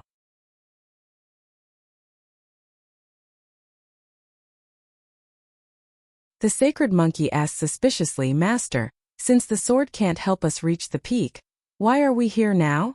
It didn't work in the past, but that doesn't mean it won't work now. Because I now have another divine artifact in my hands, Renduxing said. The Sacred Monkey asked, Master, are you talking about magic crystals? That's right. With 2 divine artifacts in hand, I don't believe that we can't reach the peak. Renduxing's eyes turned cold. With a wave of his hand, he led the 2 people and 4 saint beasts into the hinterland. Entering the hinterland, Zhangjin Dongqing, and the 4 saint beasts immediately felt a mysterious power enveloping them. The life force in their bodies began to drain away immediately.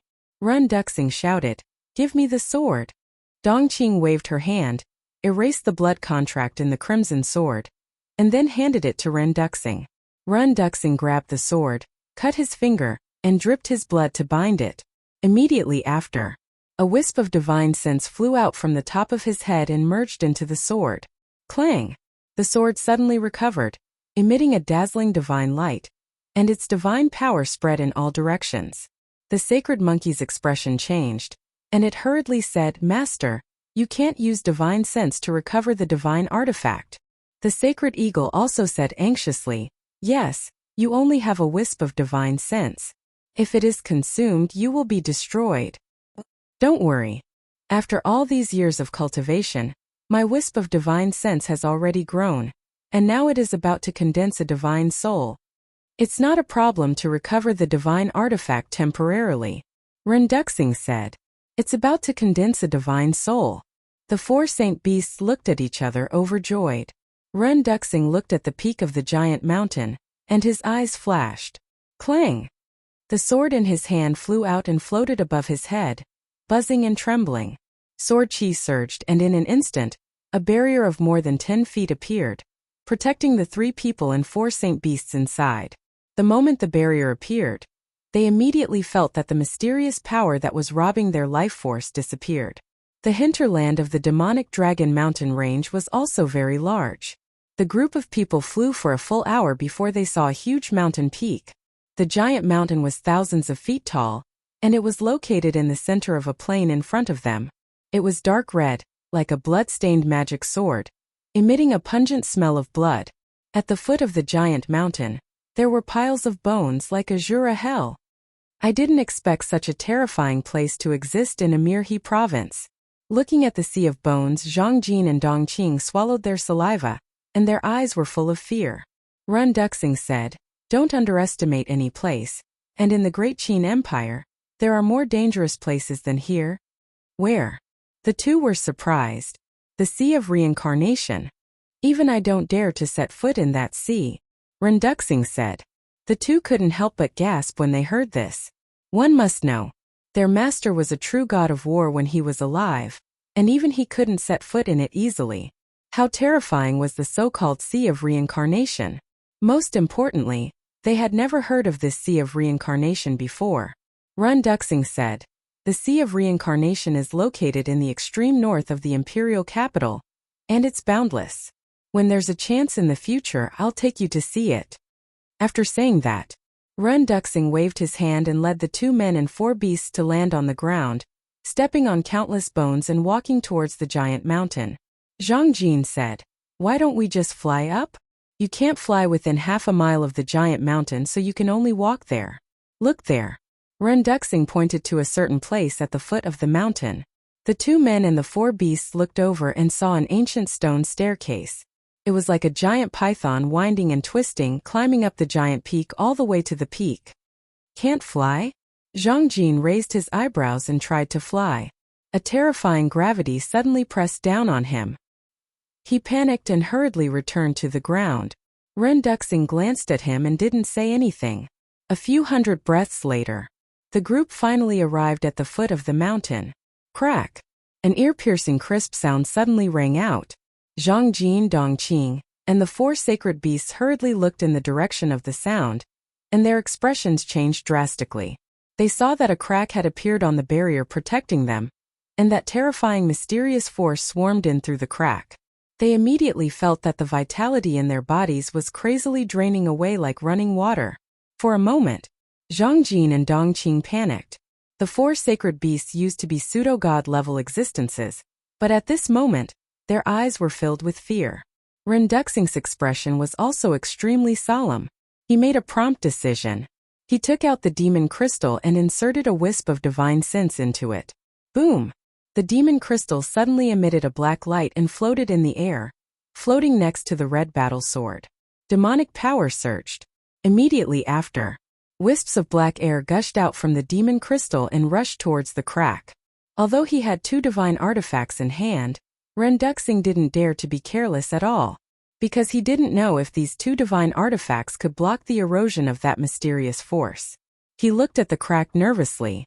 As the black air continued to pour in, the crack slowly began to shrink. However, although the crack was being repaired, he still didn't dare to take it lightly, because in this place anything could happen. Time passed breath by breath.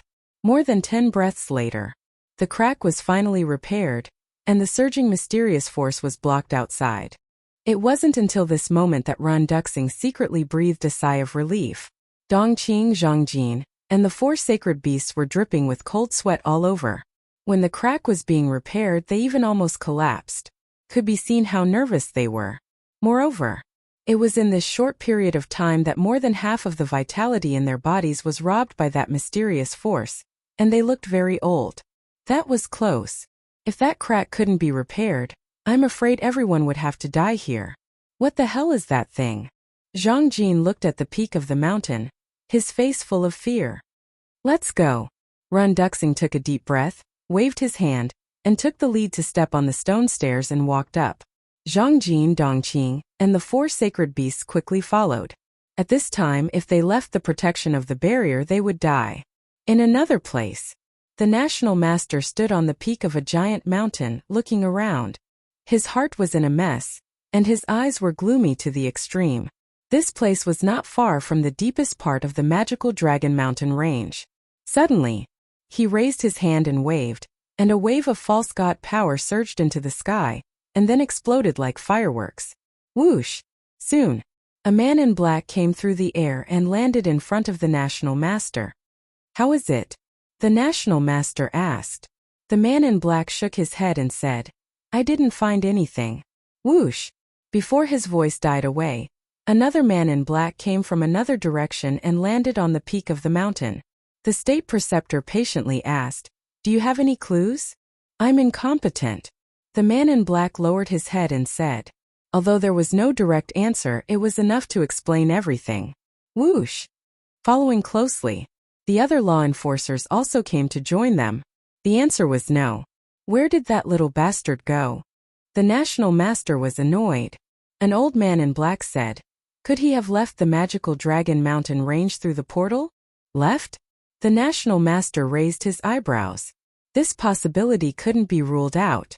After pondering for a moment, he waved his hand and shouted, Continue to go deeper. The old man in black said, Sir, if we continue to search blindly like this, we might be wasting time. The National Master looked at the old man in black and said expressionlessly, Haven't you noticed that this mountain range is not simple? Not simple. The old man in black frowned. The National Master said in a deep voice, Amirhi province has so many battle sage and battle emperor level beasts. Isn't there something fishy about this? That's right. The beasts here are indeed ridiculously strong. After being reminded by the National Master, the law enforcers finally reacted. There should be some secret hidden in the deepest part of the magical Dragon Mountain range, and Qin Feiyang should have entered the magical Dragon Mountain range for this. So no matter where he is hiding now, as long as we get there first, he won't be able to escape, unless he has really left. The National Master said. Everyone nodded. Whoosh! Following closely,